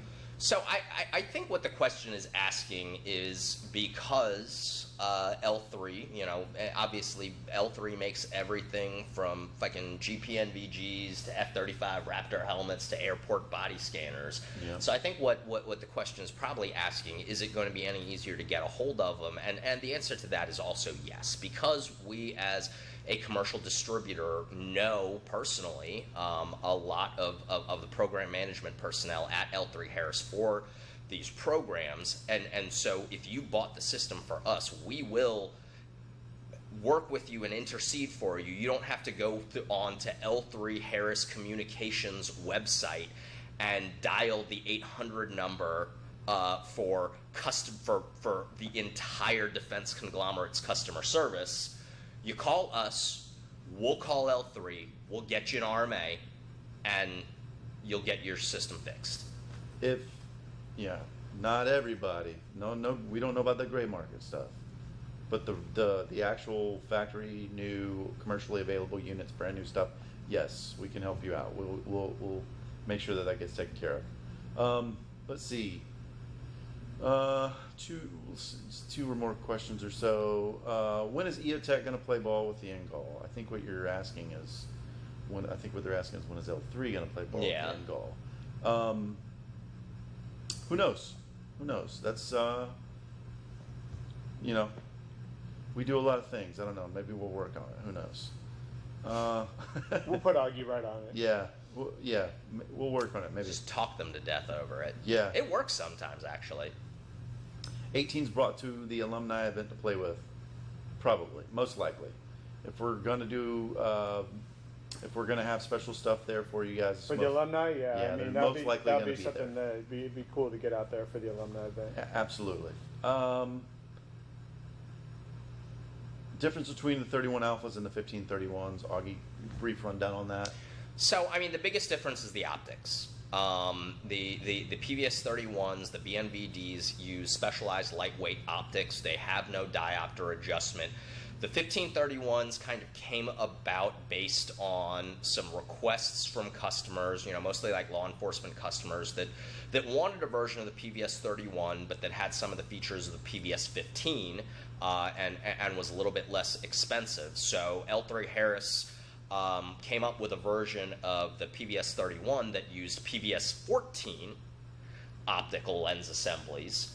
They also added that IR illuminator, which is very important to a lot of law enforcement users, and actually relocated the external power port, kind of based on some feedback that they'd already gotten from the field with the PVS-31s. To move it to the rear rather than having it on the side, and so those are the major differences. So the 1531 capabilities-wise was supposed to be a hybrid between the PVS-15s and the PVS-31s, but they use PVS-14 components. Right. And they're also a little bit heavier than 31s, obviously, by using all of those other components and adding the illuminator. They did add a little bit of weight, but they're still about the same weight as a DTNVG. Yeah, absolutely.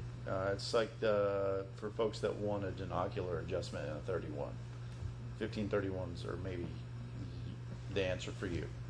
How about PVS-15s? Would that be more economical now that 31s are available?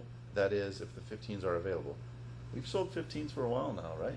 We've sold 15s for a while, but 15 the support's dying yeah, off 15 being honest is a dying system. They're an antiquated or they're system. a dead system, I should say. Yeah.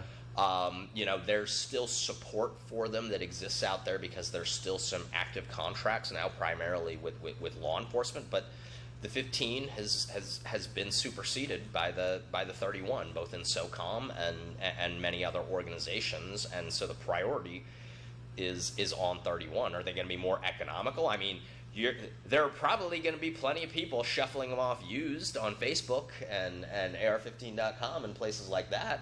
So they might be more economical in that sense. But if you ever have any kind of issues with them, the spare parts are getting harder and harder to find and more expensive. Yep. As more of the spare parts are needed and less of them are made on a regular basis, that then makes the price of those spare parts go up because of scarcity. I think somebody recently told me that they tried to find a set of PVS-15 objectives, and guy wanted to charge them $3,000 per objective or something like that. Yeah, I mean, pretty much it's at this point it's name your price for people that are salvaging sets. But also, if you are going to buy a used set of 15s, just be smart about it. And I know that me personally, I wouldn't pay over $4,000 for a set of used PVS-15s where I don't know anything about them and I don't have a data sheet. That's about what I would say going rate is for a set of PVS-15s on the used market. Now I would say. Yeah, for sure. Can I order a set of diopters for the 31As? Now, this has actually been a question that's come up now on 2 separate phone calls that I've fielded in the past couple days. We can special order you the diopter snap-in sets for them. However, they come in a set of all of them. And I think it ranges, what is it, every 0.5? I think it's every 0.25. Every 0.25? I think so. So that's like 16, right? 16 sets. What is it, negative 5, all the way up to positive 2.5? I don't remember exactly how many. Yeah, so there's a lot. But I guess the long and the short behind that is, we can special order that for you. It's expensive though. It's about what, $2,000 for the set? That's more actually, but yeah, somewhere thereabouts. It's north of $2,000. Yeah. It's because those diopters are proprietary and they're really, really hard to make. So it makes it very expensive to produce those, which is why they typically only. So what those sets, what those sets really exist for, and so Obviously the PVS-31 was designed for USSOCOM. It's a special operations system. They've got some fairly strict vision standards. Nevertheless, that negative 0.50 diopter that's on the 31s is really optimized for the 95th percentile of users. So 95% of people are going to be fine with that negative 0.50 diopter.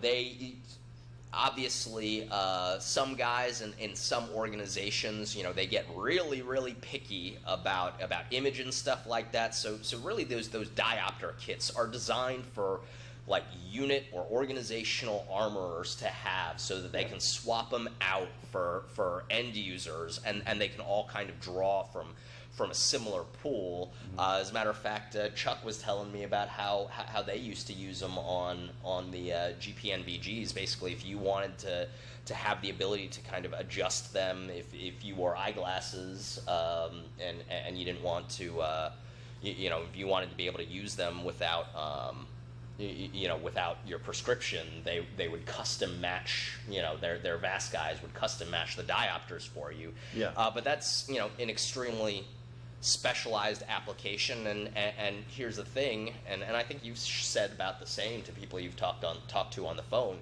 If that negative 0.50 is not going to work for you, another system might just be the ticket for you. Right. So or group buy. Go in with group buy for all your, just, it shouldn't be hard at this point now to figure out all the folks that bought 31s. Just put a feeler out there and then group buy them. That would be a good idea. Well, and the DTNVS is within spitting distance of the weight. Yeah, I think that's one of the things that most folks have a lot of questions about, is just the snap-in diopter sets that are on the 31s. So they're actually thread-in diopters, but this is it. You can see here that it threads into the back. I'm not going to bring it so close that you can see the writing on it, but again, it's the standard negative 0.50. They're these thread-in optical lens inserts that also function as sacrificial lenses. Yeah. So again, 95th percentile, like roughly, that's the majority of folks that are wearing nods out there. Now, there are circumstances. I talked to a gentleman on the phone in which he has a cataract in one of his eyes, and so he has to wear a fixed focal lens so he doesn't have any depth of field. That's not, so quickly he realized that's not something that's attainable for him. So he went another route, and that's okay. But again, just know the capabilities, know what you need, and then we can kind of point you in the right direction. I mean, I wear these Coke bottle glasses, and I use 31s. You can burn some ants with those. Yeah. Yeah, and that's what I tell people too. If you wear, there's a lot of questions about that as well. So if I'm wearing nods, does that mean I get to take my glasses off? No. I don't know what your prescription is, but theoretically it could work. However, why would you do that? Because as soon as you take your nods off, you can't see anything. Well, or if you have to transition to white light. Yeah, and just use your normal corrective, either contacts or lenses, and most folks are going to be okay behind any night vision system, including the 31s. And again, this is where it helps, because you're flying factory new systems and you're buying them through TNVC. We offer a return policy, so I can't recall, what is it, 14 days, 7 days, or something, 7 or 14 days. I don't know. The specifics are on our website. Pretty easy to find at the very top of the website. But if you don't like them, if they don't work for you, as long as they're in new condition with all the main original components, just let us know. We'll get you an RMA. We'll pass them along to the next person in line and get you something different. They do need to be in new condition, though. New, yes. Don't immediately break out the rattle cans before you decide whether or not they're going to work for you, because we're not going to take it back then. Yeah. Dude, I think we should do a giveaway. Let's do a giveaway. What do you think, Molly? Should we do a giveaway? Yeah.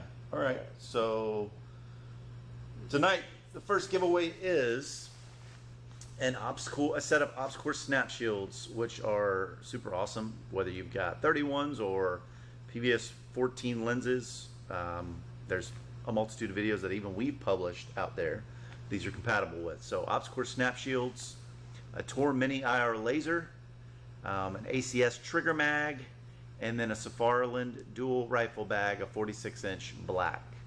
So that's giveaway number 1. Yep. 2605. 2605. 2605. While we're waiting on a winner, it was a really good question that came up, and there's a lot of ways to answer this.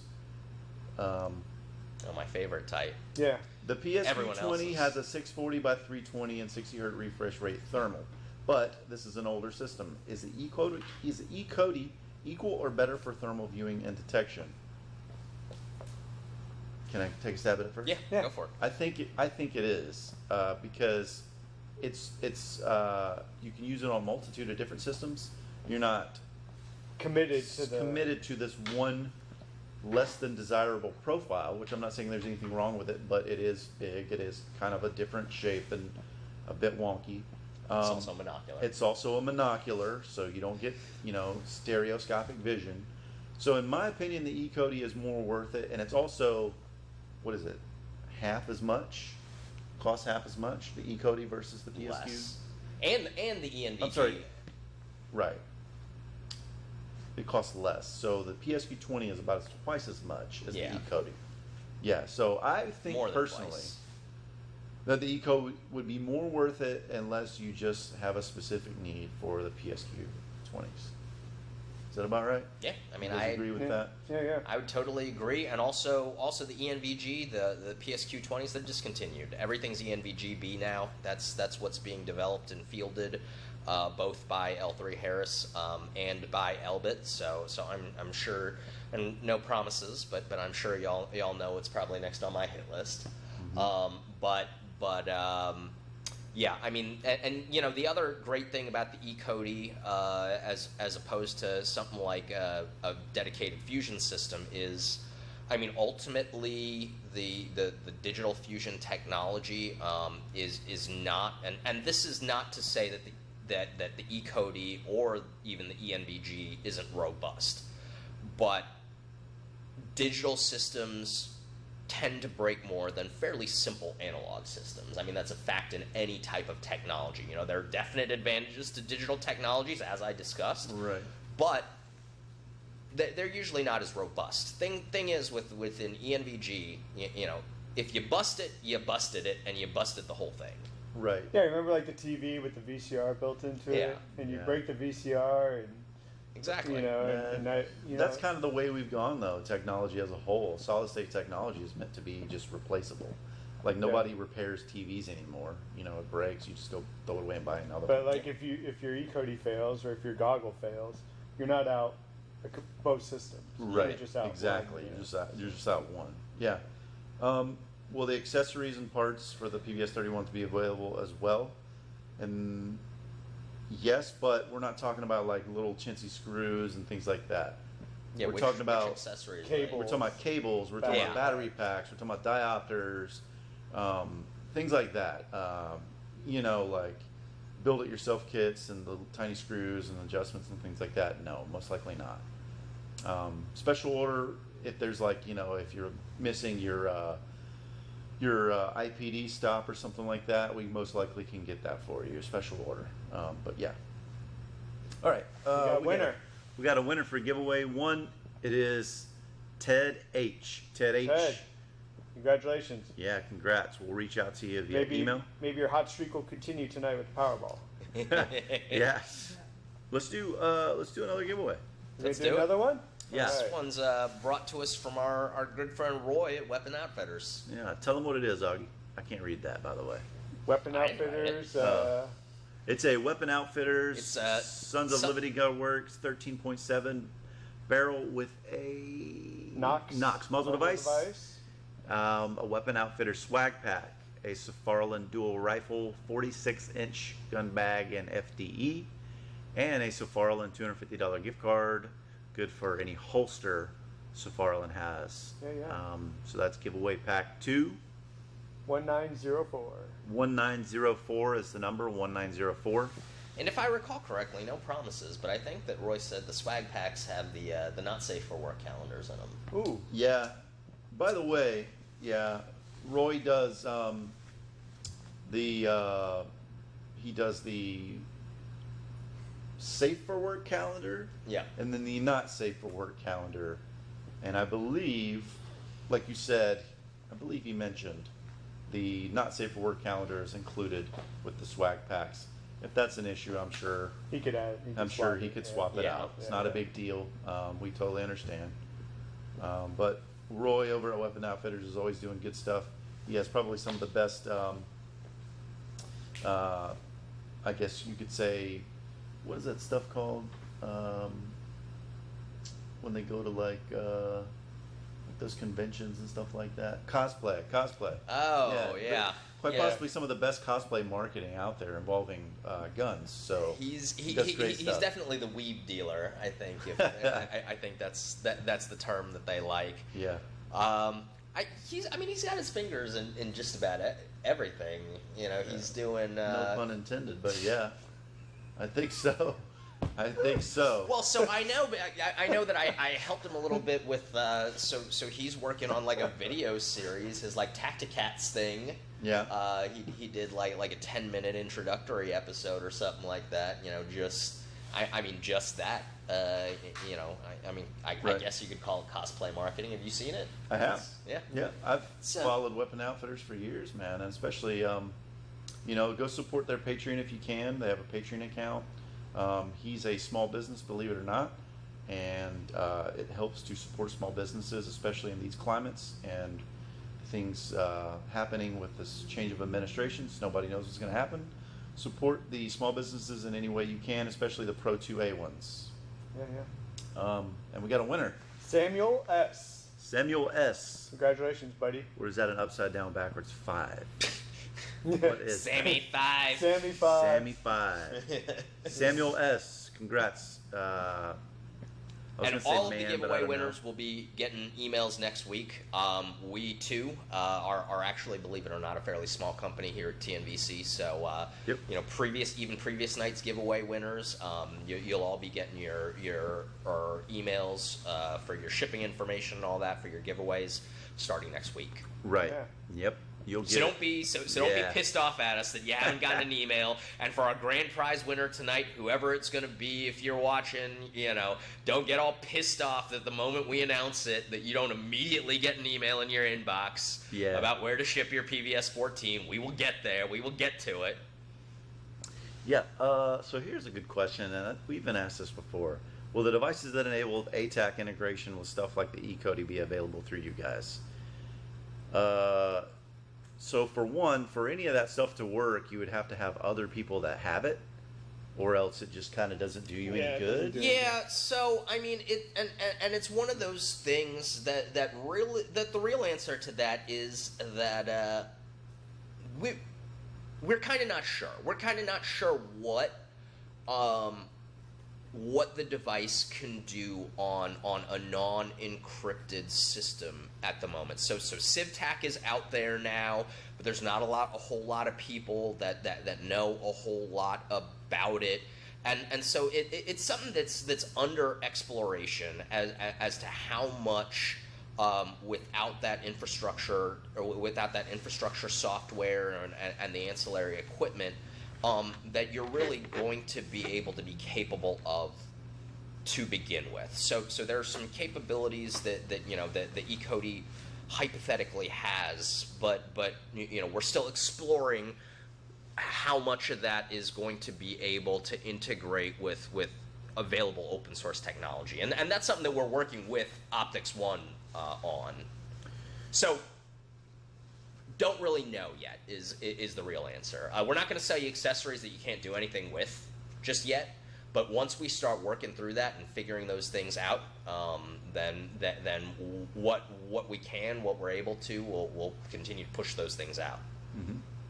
Someone asked if they buy a Pano, will they be okay with one ECOTI, or is it preferable to have 2 or 4, one on either pod? Which better than anyone. You've got the most time behind the Panos in the ECOTI. So no. I would not recommend. Using 2 ECOTIs. We talked about this the other night as well, while you guys were all begging me to put 4 ECOTIs on a Pano. By the way, if you still want to see that, put that in the chat. Let us know. Let us know. ECOTI's a great piece of technology. Light The that chat software up. algorithms, match up the thermal image very well to the image intensification image in order to give you a well-fused system. But there is still some offset. And because there's some offset, if you have more than one thermal channel, it's just not going to work right for you. It's not going to be comfortable. And yes, I have tried this. You don't want to do it. You only want to use a single ECOTI.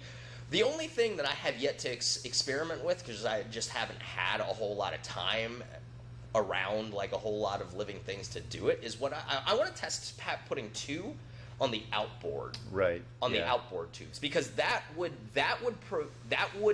prevent that issue that you have having two thermal channels right in the center, right? But it could give you more like that side by side situational awareness, like wider.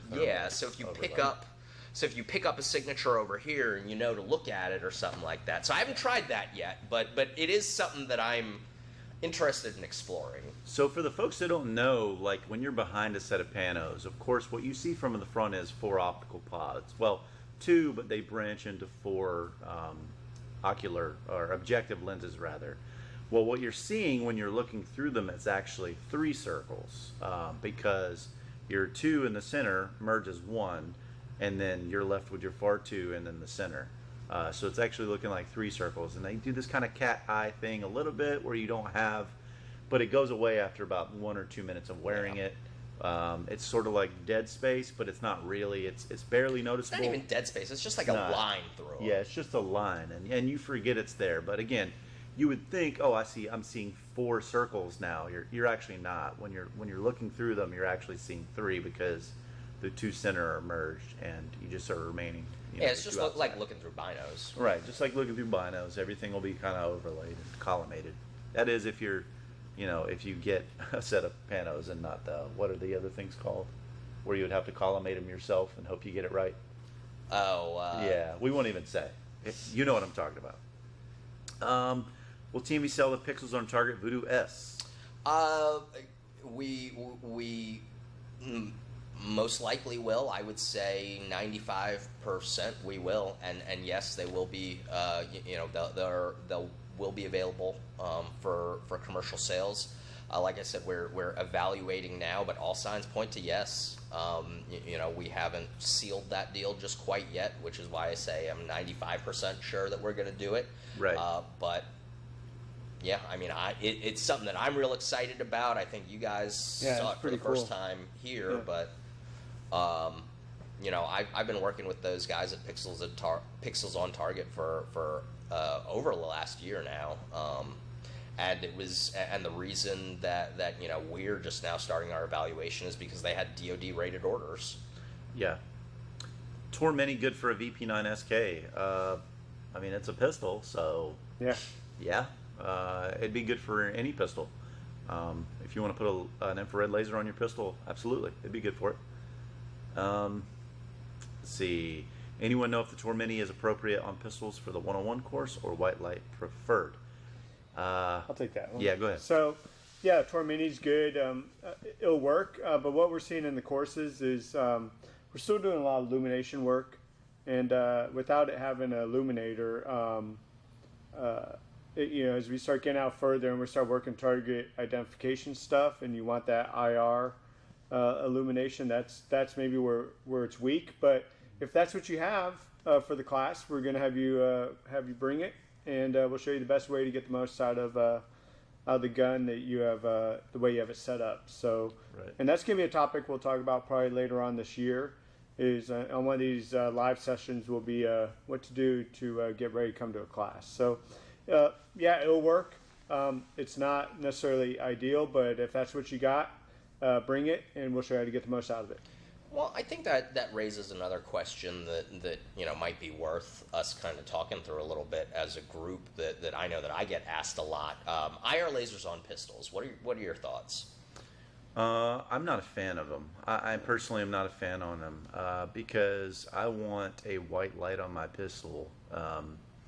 And from what I've seen, I don't care for that's out there, where it's a combination of all the things I need, white light and if I was going to do an infrared laser, if it was encompassed, I'm not a fan of it. I am more of a fan of putting a red dot on a pistol and shooting through the red dot under nods, and having a white light should I need to change that fight up a little bit. That's my opinion.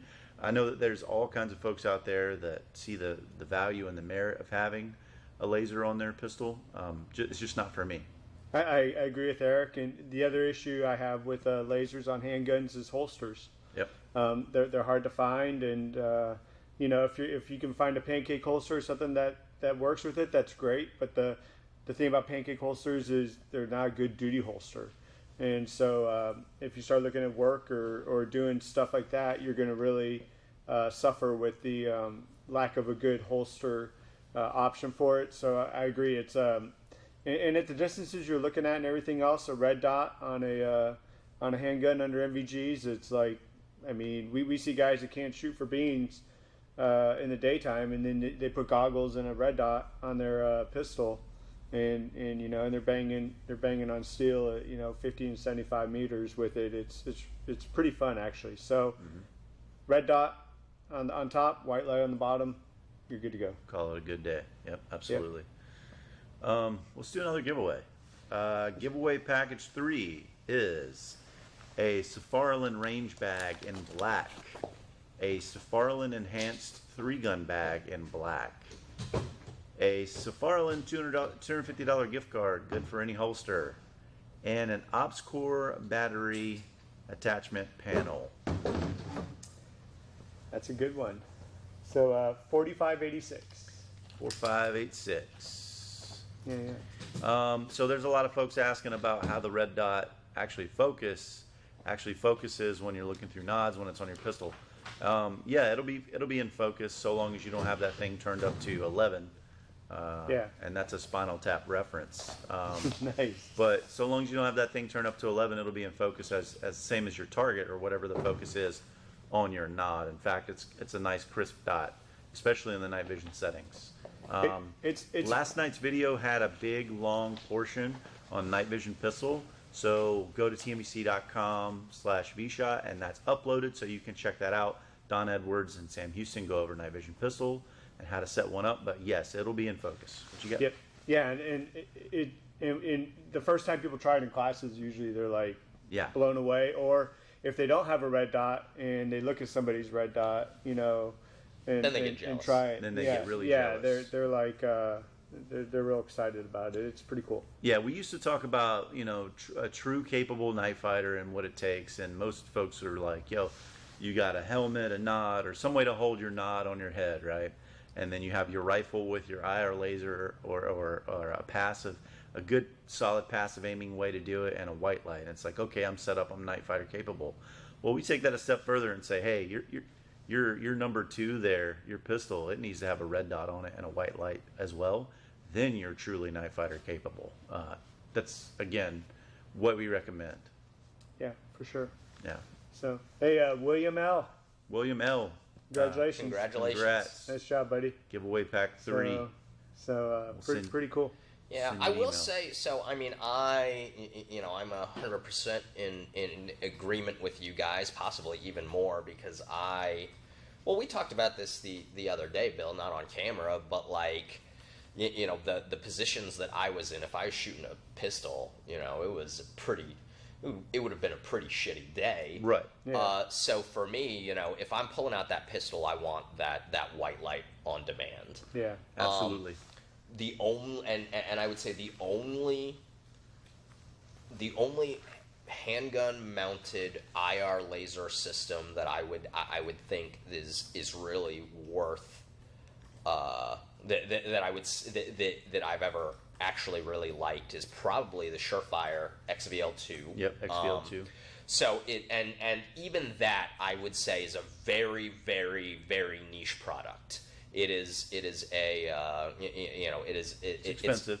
it's expensive, and it's also for a very specialized type of use. So, for example, you know, if you're into like, you know, if you're into like using shields or something like that, then you know, maybe something like that is something that you want. If you're doing some sort of tubular assault, none of these things are things that I do, but what I do is evaluate night vision products and night fighting products. But so there are some limited applications for it, but it's probably the best execution of that I've seen, and even that I don't usually use. I'm usually just, you know, X300 U-boat. But if you do want an XVL2, Safariland makes holsters. An excellent XVL2 ALS holster. Yep, they do. So if you want to carry an IR laser on your duty pistol, Surefire XVL2 with Safariland ALS holster would be about my only recommendation. Yeah. And with a red dot. But- My XVL2 pistol has a red dot. Yeah, but we don't even see a lot of lasers in classes. We really don't. Well, on the rifle, but not on pistols. On the not pistol, on pistols, yeah, we yeah. don't. And I think that's because I think pistols with lasers on them just, especially in the infrared spectrum, just never really caught on, which is why Surefire developed one of the best, and it's just one of them. Well, and I think, you know, I think part of the reason, too, is when you really think about it, and this kind of came up when we were talking about passive aiming, too. Like, do you think about our day rifles? We don't go around with visible lasers on our day rifles. It's pretty well and acknowledged that a laser is not the best way to, all things being equal, to aim a firearm, whether it's a handgun or whether it's a long gun. But, you know, if we go back to the historical guns that I had, and if you remember that old PAC-4 or even this, you know, barrel-mounted AIM-1D, the limitations of the technology, you know, you had guys using those with PVS-7s, using them with the old PVS-5s or something like that. And so that was the only way to do it. You know, you couldn't really do passive aiming back when you know, night fighting or visual system aided night fighting was a new thing. The technology just wasn't there to enable efficient passive aiming, but it is now. Yeah, no, totally. Again, technology as it advances, as the need arises, things become more available. But you know, the trend, and I think it'll stay there, is for red dots on pistols and white lights. Yeah. So let's talk about the Artemis. All right, let's talk a little bit about the Artemis. Not the SpaceX. Not my dog. Not or SpaceX. SpaceX. Yeah. Not the Even though that's SpaceX pretty stuff. cool, man. Like Not your Elon dog. Musk is, Yeah. Elon Musk is killing it. So. Yeah. So, yeah, a lot of y'all have been asking about the Artemis. Here's a good pun. The Artemis is a little bit of a pet project for me. Yep. It is a ball detail, so I would have Well, figured. no. So it's also going to be available in dovetail version. Right. So here we have a prototype of the dovetail adapter. So the Artemis, kind of, you know, to give a little bit of background on it, is a NVG program that we started here at TNVC to develop an end-user centric NVG system. You know, it's going to have some modular capabilities, so the ability to use either a ball detent format or a dovetail format. And really, it just integrates a lot of features that I and other end users that I've talked to and you know, had a chance to work with have kind of, you know, things that we liked or didn't like about other goggles kind of mashed into one. So it's, you know, on the one hand, it's nothing revolutionary. It's not the lightest system.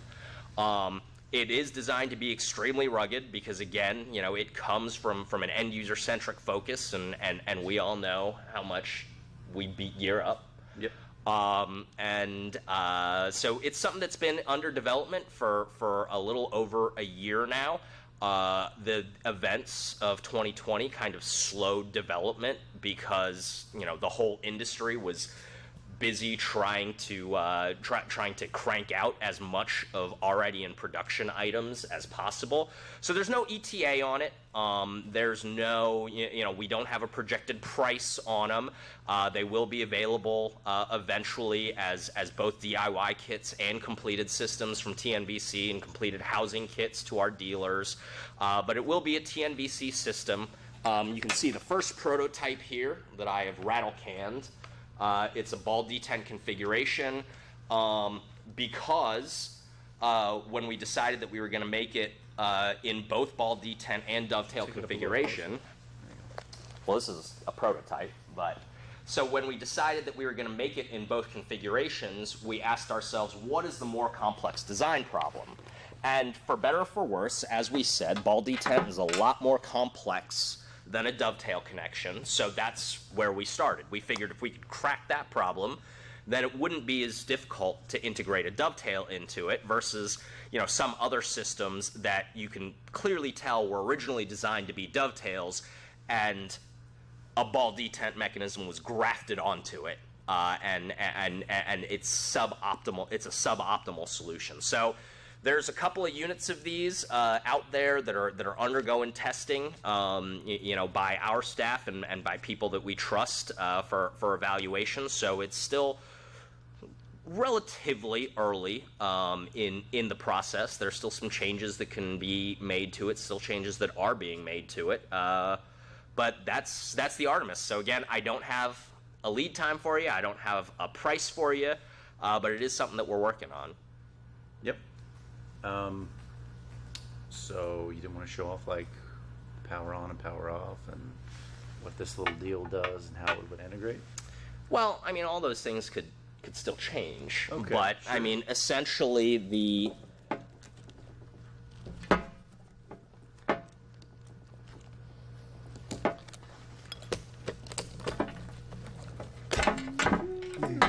so you can see that the ball D10 assembly is kind of held in there, attached to these little bosses, and essentially the dovetail assembly would replace that. Right on. Kind of like that, and so you could have multiple configurations. Another thing that you see here is another kind of Horizon product. Again, no real lead time, no real price, but we've been working with one of our OEM partners, Tactical Tailor, to create a helmet cover. Again, kind of based on some things that we have seen in other helmet covers through our years using lots of different products, and we kind of figured we'd come up with our own take on them. You can see it's got integral cable routing solutions, and kind of one of my favorite parts about it is the fact that it features this Gen 3 TNVC Mohawk. So it's laminate based, but it's a modular system. There's going to be also a Mohawk adapter, so you can see on the helmet cover, the Mohawk, the dick portion of the Mohawk is actually built into the helmet cover itself. I like to call it the rat tail. But it's also going to have these modular pouches, so you're not going to need to buy Mark 1, Mark 2, or Mark 3. You're going to be able to have a single platform, and you can switch out the different types of pouches and counterweights that are on it. So again, no lead time, no pricing, but it is something that we're working on. Yep. Artemis, and that is the Artemis. And the helmet cover, and then what are we calling this? Is just it's just gonna be Gen 3 Mohawk. And Gen 3 isn't going to replace Gen 2. The Gen 2 Mohawk is going to continue to be in production for anybody that just wants the real simple solution. But again, the Gen 3 is also going to be available. Augie, we get a lot of comments about your dress pants. They love how your dress pants are cargo pants. Augie's got fashion sense. Yeah. So this is my teaching look, guys. This came up the other night. This is essentially the way I taught. I like it. Yeah. This is who we are, and if you can't handle us at this, then you don't deserve us.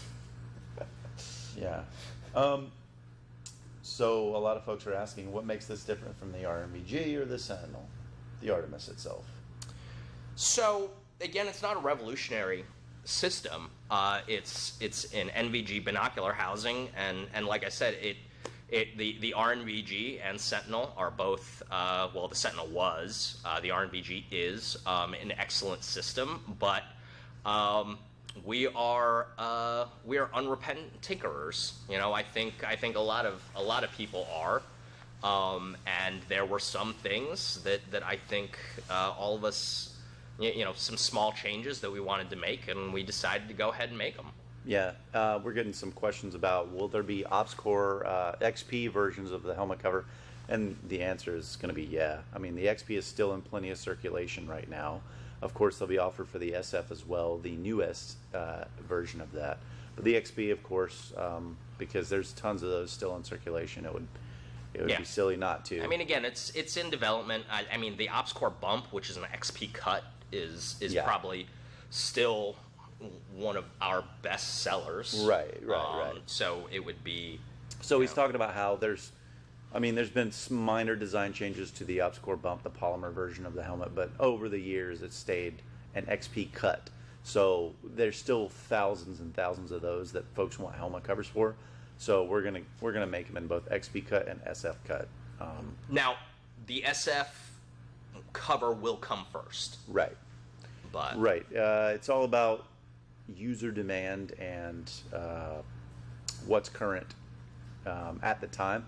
And that's what we'll go with first, is the SF helmet covers, and then we'll roll out the XP shortly after, which typically something like that doesn't take much time. Once you've designed it to change it for the helmet cut, since it's all going to be OpsCore, we are probably only going to make them for OpsCores, and so they'll probably fit in most unlicensed replicas as well.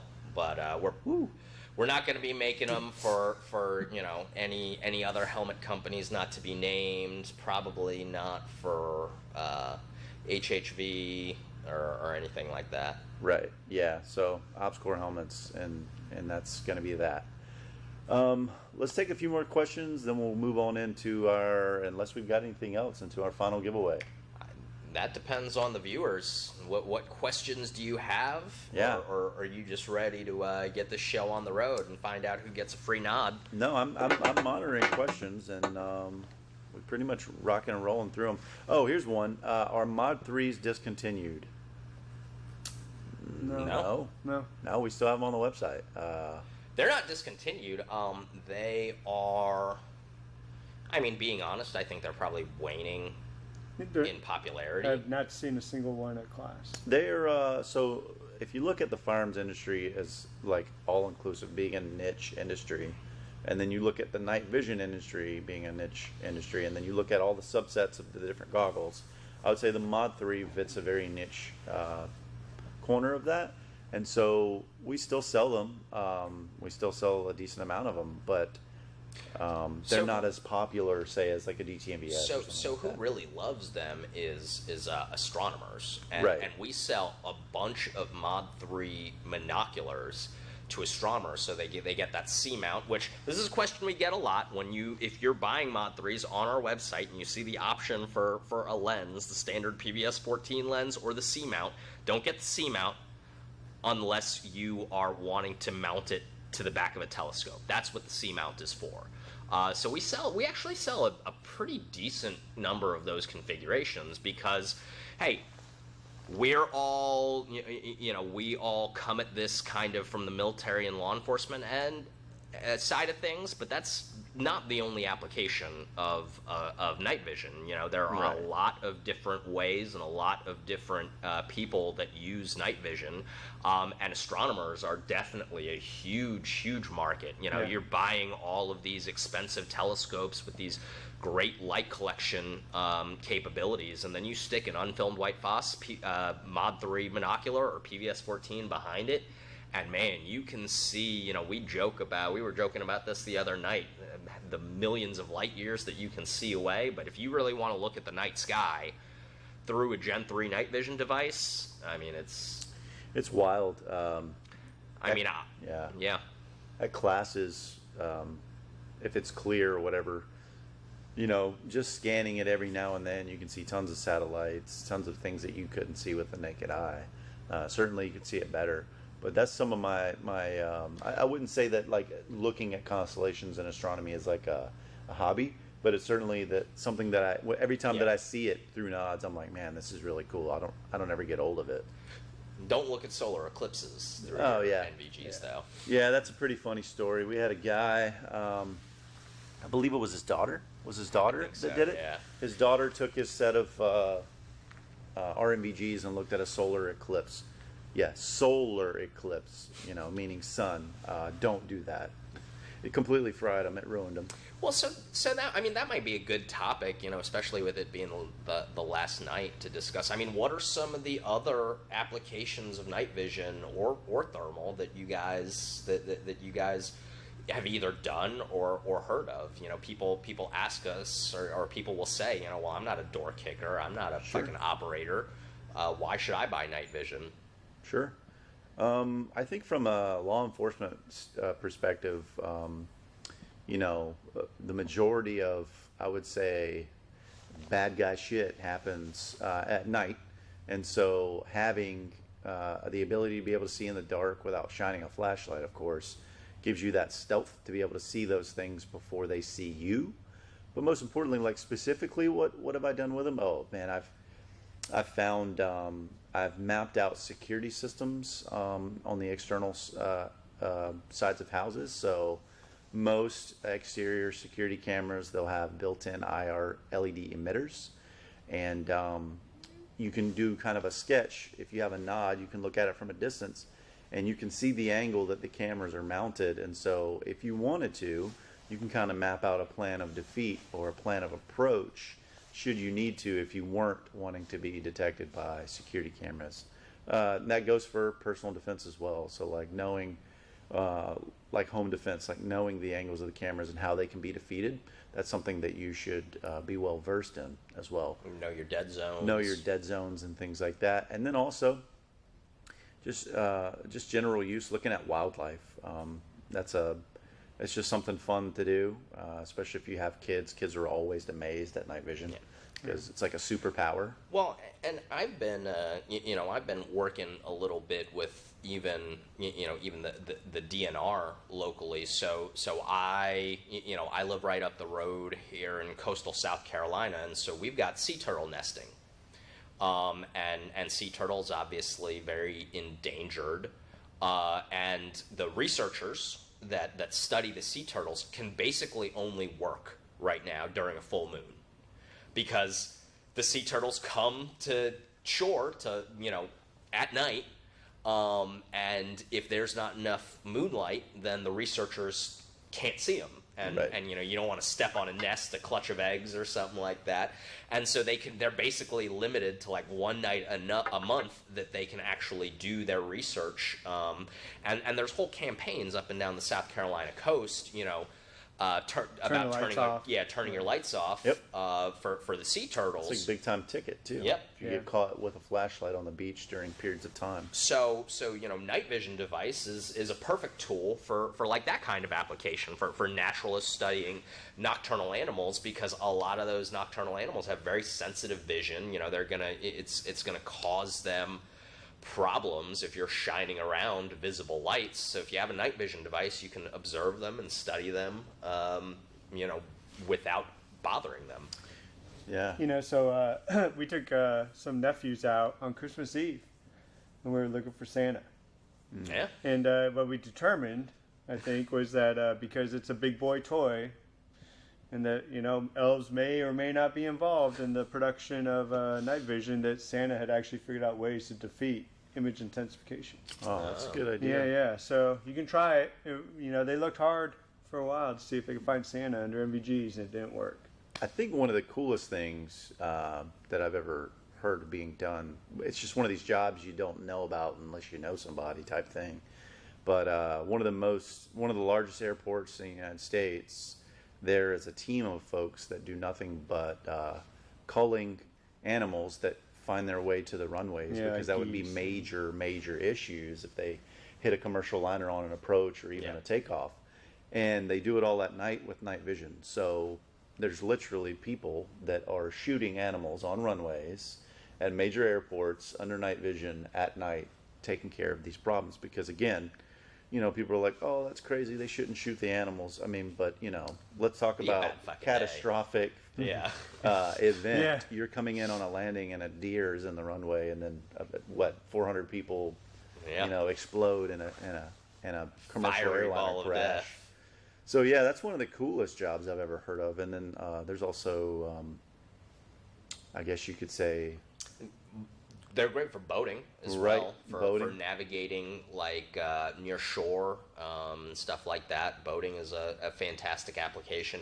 You know, be fucking fantastic is to take those panos out on a boat. Yeah. We've you know, We obviously they've been used for maritime applications by you know everybody, certain types of all the cool people, semi-aquatic folks. Yeah. But yeah, I mean, you know, they're now commercially available, and if you've got a $200,000 boat, what's a $40,000 pair of panos to make sure that you don't crash it at night? Yeah, that's called an insurance policy, actually. That's what those are. Does vSHOTT coupon code work on the PBS 31 Alphas? They do not. They are promotionally priced for vSHOTT. However, all of our other regular discounts will work. So, for example, our military, law enforcement, and first responder discount, which we, I don't know if everybody knows this, but you know, back in March, we actually extended the military, law enforcement, and first responder discount to medical professionals as well. Yep, absolutely. Frontline workers, all the same during the COVID-19 stuff, and still very much going on. Let's see. What are some big things you should avoid doing with your night vision goggles? A lot of first-time buyers, right? What are some big things you could avoid doing with your night vision goggles? I'll start off. Don't leave a battery in your system for extended periods of time. And of course, people are like, well, I got to put a battery in it to use it. No, that's not what I'm talking about. I'm talking about storing your system for an extended period of time with a battery inside of it, whether it's lithium or alkaline or rechargeable. Don't store a battery in it for extended periods of time. Batteries leak. They're not that expensive. If you can't afford $1 lithium battery for your $3,000 to $40-something thousand night vision devices, you know, maybe you should sell it and get a different hobby. Don't need an onboard battery with a ball detent. Yeah.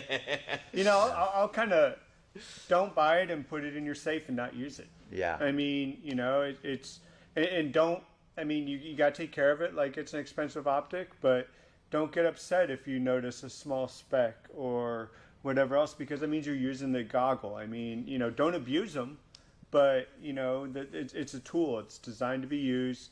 Get it out, you know, take advantage of it, walking the dog, taking the kids out looking at stars, you know, if you're out hiking or camping, you know, but, you know, don't turn it into a $15,000 paperweight or something that sits in your safe waiting for that time. I mean, you know, just get out there and use it. That's my biggest thing is you know. Yeah, don't mistake night vision to be like a cloak either that shields you or hides you from what you may perceive to be bad guys. It doesn't make you invisible.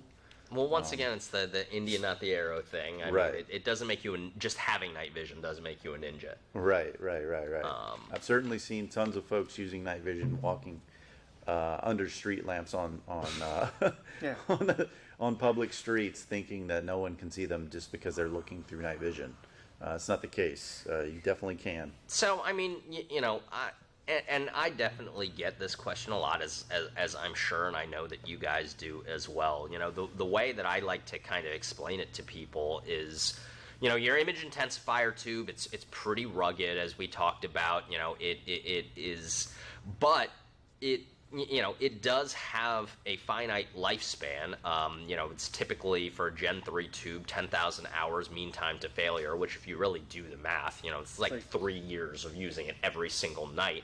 Right. And when they say failure, they don't mean that the tube just shuts off. That means that it's just 50% less effective than when it was new. So, I mean, tubes are meant to be used and they won't last forever.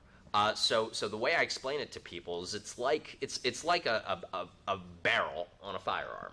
So you know when you buy a gun that every round that you put through that barrel is one less round that barrel can shoot. You know, you are technically damaging the barrel every time you shoot it, and that's just the way of things. That doesn't mean that you don't shoot your gun because you don't want to wear out your barrel. Wear it out, right. yeah. And you know, image intensifier tubes are the same way. If you spend 10,000 hours under nods, and your tube degrades to the point where you need a new one, you've gotten your money's worth. Yeah, that's a good. It's like a vehicle. You wouldn't buy a vehicle and then never drive it because you don't want that thing to ever, you know, have issues. That's you know, that's not what you buy it for. It's a tool. You use it how it's intended, and every tool has a shelf life. It has a limit, and luckily for you, most folks out there that buy night vision, they're going to end up passing that on to a kid or, you know, someone else. It's going to outlast their uses for it. I mean, I tell people, you know, when you buy a night vision device, one of two things is going to happen. You're either going to look at it, be like, oh, this is really cool. You're going to stick it in your safe, and that thing's going to last forever. And you're going to get some Instagram followers. Yeah. Or you're gonna get it, you're gonna love it, and you're gonna use it so much. And this, I think, is like suppressors. You know, people are always worried about shooting out their suppressors, but if you end up getting deep enough into the rabbit hole with night vision, there's going to be something new that you want to upgrade to long before you wear out the tube. Right. You know, so that's really like the, you know, the one of those two things is most likely going to happen to your night vision device. You know, because even like if you bought the top of the line night vision device 10 years ago, you know, you bought like an Omni 8 or an Omni 7 thin film green phosphor system, and if you got that deep into night vision, you've bought an unfilmed white phosphor system by now. Yeah. And if you hadn't, then sell that green phos system, because anything seller's market get, right now. It's a seller's market. Anything people can get their hands on right now, they're buying. So sell it right now, and then put that money towards a white phos system, and do yourself a favor. You've gotten the use out of your green. Go to what's new. Your next step, the white phos. A lot of questions about the first responder discount. So basically what you do is you send us an email to sales@tvc.com with your creds, or you send us an email from your organizational email address. Whatever one that's not going to get you in trouble, do that one. And it's pretty simple. We give you a discount code. You use it on the website. It's not an across the board. Some things are more than others. Some exclusions do apply. Yeah, some exclusions do apply. However, I'll tell you that if you're looking to buy like a set of duals, you're going to save quite a bit of money. Yeah. Off of a set of, and even a single tube system, you're going to save a ton of money. So is it worth it to do it? Absolutely. I would say anytime someone's offering a discount and you qualify for it, go for it. People will sometimes look at like the percentages off of certain things that we give and like scoff at it. Right. But here's the thing: we're not selling a $500 scope or a $1,000 upper receiver. We're selling our PVS 31, our PVS 14s, even the NGI XLS systems start at $2,300-$2,400. So even at a smaller percentage, you're saving a pretty significant chunk of change. Yeah, absolutely. So if you qualify, just send us an email, and we'll give you the code if you qualify, and then we go from there. I should be obligated to go ahead and say that I believe officially you are not supposed to reproduce, photograph, or copy your military identification card if you have a CAT card. Right. So I mean, we're not going to report you for it, and we'll accept it, but Just do whatever you're not supposed to. You do whatever's not going to get you in trouble.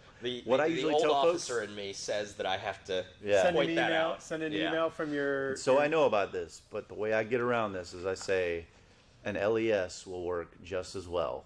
It leaves an earnings statement stub. Of course, mark out the things we don't need to see. Just your name that coincided with it, and obviously it'll tell us everything we need to know. A recent one. Yeah, a recent one, and then we go from there. Yeah, nothing from like that you've had stuffed in like a sock drawer for like the last 10 years or something like that. Yeah, we'll get you squared away. Everybody wants to know what the yelling was, Bill. What the hell? What the hell was that? We don't know. Looks like just a couple dudes hanging out behind the Korean barbecue place. So. Yeah, I mean it's Friday night. People are allowed to have fun, so somebody out there was probably don't be just such excited. a buzzkill. Yeah, don't be a buzzkill. Yeah, we're long past that getting antsy about things. People just having a good time. Yep. Speaking of which, you want a beer? I'm good, man. You good? Yeah, so I'm good. I've been think pre-gaming. Well, I think we should. Do we have any more questions, or should we? We got a few. Let's go. Let's Okay. go through these last few questions, and then we'll get to what everyone is wanting. Bill wants to see get if he won the PBS. Yeah. Well, there's. Bill, you're not eligible. I'm still taking high bids, so. This is a great question. For our Night Fighter 101 and our professional class, what range do we shoot at for the class for rifle and pistol? Example, 25, 50, etc. How do we do that? How do we figure that out?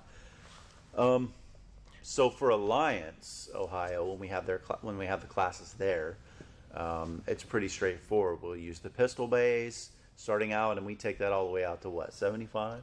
Yeah, well, generally on night one we'll stay 75 and then night two. Yep. We'll stretch it. We'll stretch it a little bit further, but again, it'll depend on capabilities of class, weather. Believe it or not, like we've had days out at classes where we've had steel at, large full-size steel at 60 meters, and we couldn't see it. So, it depends on the weather conditions. This year, we've really scheduled our classes around ideal illumination periods, which we haven't been able to do before.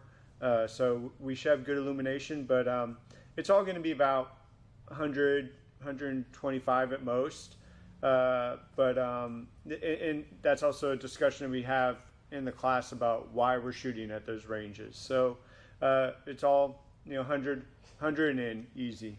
Speaking of which, if you're into night vision, a great investment is to get like one of those moon charts. I get one every year off of Amazon, and it just tells you what phase the moon is at on any given day throughout that year. Like, so I've got mine at home. I've got it actually just showed up right before I came down here. I've got to hang it back up for this year. But I mean, it's a great tool to know like when you can and should do what with night vision. If you have the liberty to kind of pick and choose when you're going to do things with night vision, it's just a great handy little thing that's not highly technical.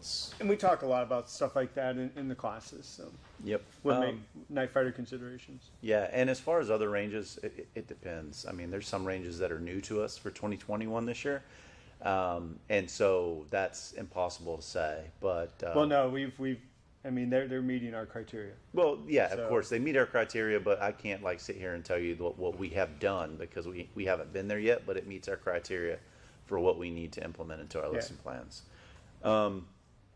Best cold and wet weather gear. I use a culmination of a bunch of different things, but usually my go-to stuff, especially for traveling and teaching, is Arc'teryx. But I like Audi gear a lot. Audi gear. TD apparel, Tactical Distributors apparel, makes a lot of really good stuff that I use for layering. MTHD apparel as well. You can get that from Tactical Distributors also.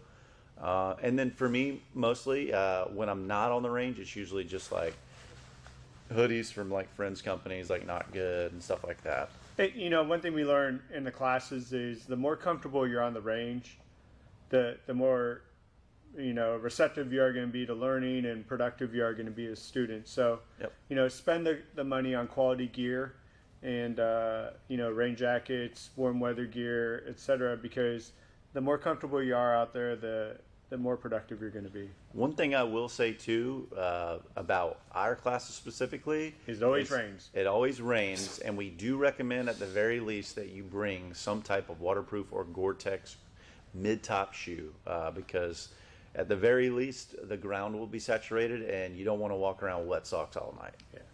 We have the luxury of not only is it dark when we train, but it's usually raining. Yep. Even in Montana in October, like it hadn't rained there in like 3 weeks, and it rained. So I will say, base layers are also a big part of that, and I, not to any particular person or company, but I want to give a shout out to one of my favorite things that I've ever been issued is the fucking Equus Gen 3, the waffle. Yep. The waffle base layers. Yeah. Mine's sitting right over there off camera. I still wear that shit all the time. Yeah, it's good stuff. We're going to take a quick blooper break, and then we'll be back maybe for a few more questions and our final grand prize giveaway. So you guys stay tuned. Quick blooper break, and we'll be right back. Hey, I'm Sam from TNVC reminding you to stop being poor. Are you a night vision instructor? Do you not own night vision yourself? Then you're not a night vision instructor. Stop. Give me your tired. Give me your poor. I saw this dude, he had like a milkshake and he was getting his ass beat. But like the thing is like he was trying to keep the milkshake from spilling while he's getting his ass beat. Like they was tearing him up, bro. The man needed night vision. Insane. No, I'm just kidding. We're not going to sell crap. Or NGI for that matter. No, Sam Houston might sell you crap.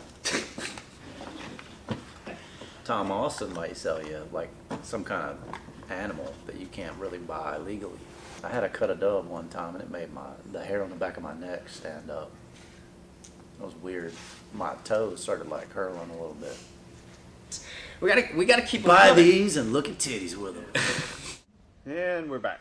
And we're back. So yeah, we were talking about the wet weather gear.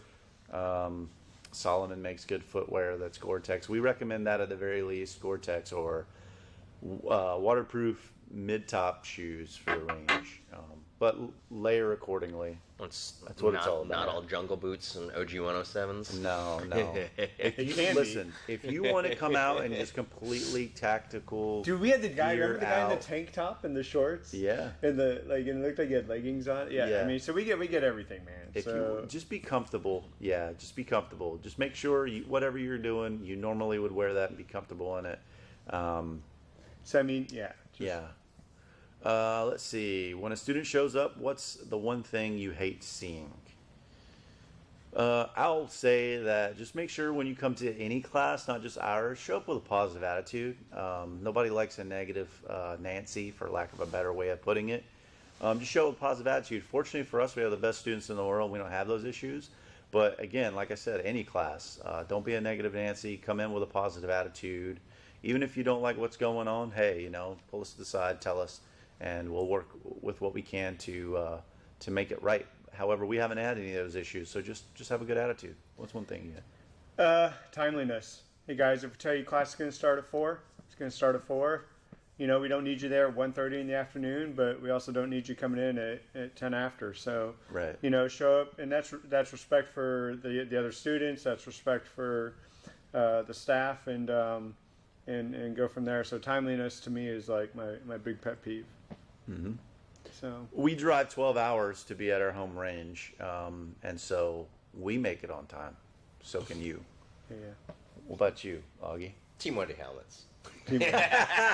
Perfect. Don't show up with ATN here.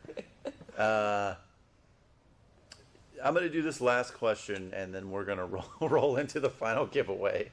And this is a perfect question, honestly, for a Friday night. Someone asked, what do teddies look like through nods? They look just like they would normally do, except you're looking at them through nods. Yeah, they're green. Well, it depends on how good you are at focusing your goggles. Right. Yeah, so no issues with that at all. All right, the moment everyone has been waiting for, the grand prize giveaway. vSHOTT. That is a TNV PVS-14 with an Elbit thin-filmed white phosphor tube, as well as a Nicorium vinyl NVG wrap of your choice, a TNVC Mark I Mohawk counterweight, again, pattern of your choice, the OpsCore modular bungee shroud in tan, a Surefire or a Safari Land range backpack in gray, as well as a 36-inch dual rifle case in FDE. It's a hell of a package. Whoa. That's awesome. That's a lot of stuff. There's a lot riding on this. So are we ready? We're ready. Let's see what it says here. Ooh, I like that. 878. 878, so a low number. That's good. Number. And that's good. as we, I think I'm 878 actually. Let me check my stuff yeah, here. let me check. You might need to show the camera the random. No one. Yeah, exactly. No one's gonna believe you either way. So Yeah. It's true. a very common Very name. common name. Come on, Molly. You're going to Molly, come over here and announce it. Molly, you gotta tell us. So, this is the woman who made it all happen. Sitting in the poop, sorry. So- Hi everyone. The winner 878. Should I say his last name or Yeah, just go the for it. first name? Say the first initial and last name if it's common. Okay. The winner of the grand prize is James. Oh. Yeah. Jay Blatchley. BLACHLY. And you have a funny email, so I hope that's a real email because Lois otherwise- must die, all one word. Yeah. Yeah. Yeah. James, congratulations. James, awesome, man. You have 30 minutes. to Yeah, reach 30 out. minutes? No, not I really. hope that's the right Not email, really. though. Yeah. It should be. Hopefully, it should be. You will be receiving an email next week. Awesome, man. Congratulations. Saying. Congrats, James. Yeah. Yeah. About the bribe, What about the bride? What about the bribe? The top bid for me was $50 and a $50 Bed Bath & Beyond gift Well, card. so speaking of which, it's not really a question, but one last thing that I want to address is it doesn't matter how much money you offer me, I cannot bump you to the front of the line. I could retire on the amount of money that I've been offered to bump people to the front of the line. I'll do it, but it's double whatever you offered, Augie. But that's a question I've gotten several times too. Is if you're in the queue for goggles and you sign up for a class, does that bring you up in the queue so that you can have goggles for your class? And right now we're honoring the queue as it stands. Yeah, it doesn't bring you up. We will do our very best to get you your goggles, especially if you have some sort of hard time. And it could be, one of those situations where if you bought the goggles from us and they're not going to be ready in time for the class, we might offer you like a complimentary rental, so you don't have to pay for the rental. But it really just would not be fair to be, just because you want to pay more money to bump people up in the line. Yeah. There are other vendors where you can get more expensive devices faster. Yeah. Yeah. But we try and keep things fair and honor the queue, regardless of circumstances. And how unfair would that be if you found out we were running around and taking bribes and stuff? Because we believe, it's not about who you are. You put your order in and you just wait. That's what it's called, and that's what it is. And we're not going to do that, because as soon as we do that, if we did that once and someone went and blabbed their mouth about it on some random internet forum, we would never hear the end of that. Yeah, we would lose all credibility. Yep. And we're trying to overestimate on the lead time, guys. And, However, James, your PVS-14 is already built. That doesn't mean that it's going to ship overnight to you tomorrow. Right. But awesome. Your PVS-14 is already built. That's awesome, man. Exciting news. So that's very exciting. A lot of people are saying congratulations, and they're also going to play the Powerball tonight. Yeah, good luck, guys. I have 2 tickets. Yeah. You can buy all the panos you want. And once again, we introduced her briefly, but Molly is part of Basecamp Creative Group. They are our I mean, multimedia contractor. They're our friends. They're our partners. They're part of the TNVC family. I mean, and they are really the ones that are responsible for. So, you know, I kind of last summer, when it was kind of clear the direction that things were going, I came to base camp to Mali with a pretty with some pretty hefty demands. About how I wanted to see things go, and asking them to make it happen, and here we are. I mean, they've done a fantastic job with it. Yeah, the response has been really great, and I think you all really enjoyed this from what I've been commenting and reading, and so we're going to chat about how to do this again and how to do it more often. And if you want to see it bigger and better next year, give me a hell yeah in the chat. Hell yeah.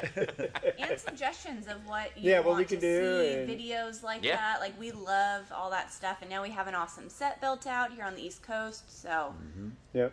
yeah, TNVC is awesome. Yeah, it's great. So Yeah, we are. Hey guys, you're doing a great job. Take the next 2 days off. You know, it's Friday. Yep. So tell them that we said it's okay. Yep. Thanks for fun 5 days, man. You know, I'm tired like it's been shot. Yeah, me at too. At least we probably won't have the crud next week. No, that's no good. crud. Yeah, no I crud. mean, it's but- you know, at SHOT Show everything's set up for you, and or everything's already built in. You just have to show up and hang your shingle and Yeah. So, but stand at the booth all day. But hope you guys got a lot out of it. We did. We had fun. Yep. And like we're saying, we're going to do this more often. And Give Molly a huge bonus. Yeah. We'll set it. Oh, we will. You know, but We will. I can tell you right now that probably within the next couple weeks we'll be doing one of these regarding training, and we'll try and do that on a quarterly basis. So stay tuned for that. First class February 20th, Vortex Edge sold out, and then we go. I think we have something like 24, 25 training events this year on the calendar that we're tracking. Not to count anything that might get added, and it's gonna be a good year.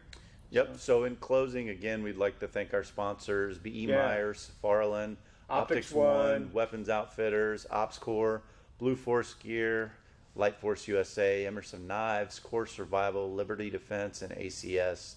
And then again, our special thanks goes out to all of our industry partners and our affiliates and ambassadors: Greenline Tactical, Kinetic Consulting, Basecamp Creative Group, Press Check Consulting, Ghazi Automatics, Rooftop Defense, Ford Control Designs, Pixels on Target, L3 Harris, and Acton Black. And if we've missed anybody, we're sorry, but know that we love you just as much.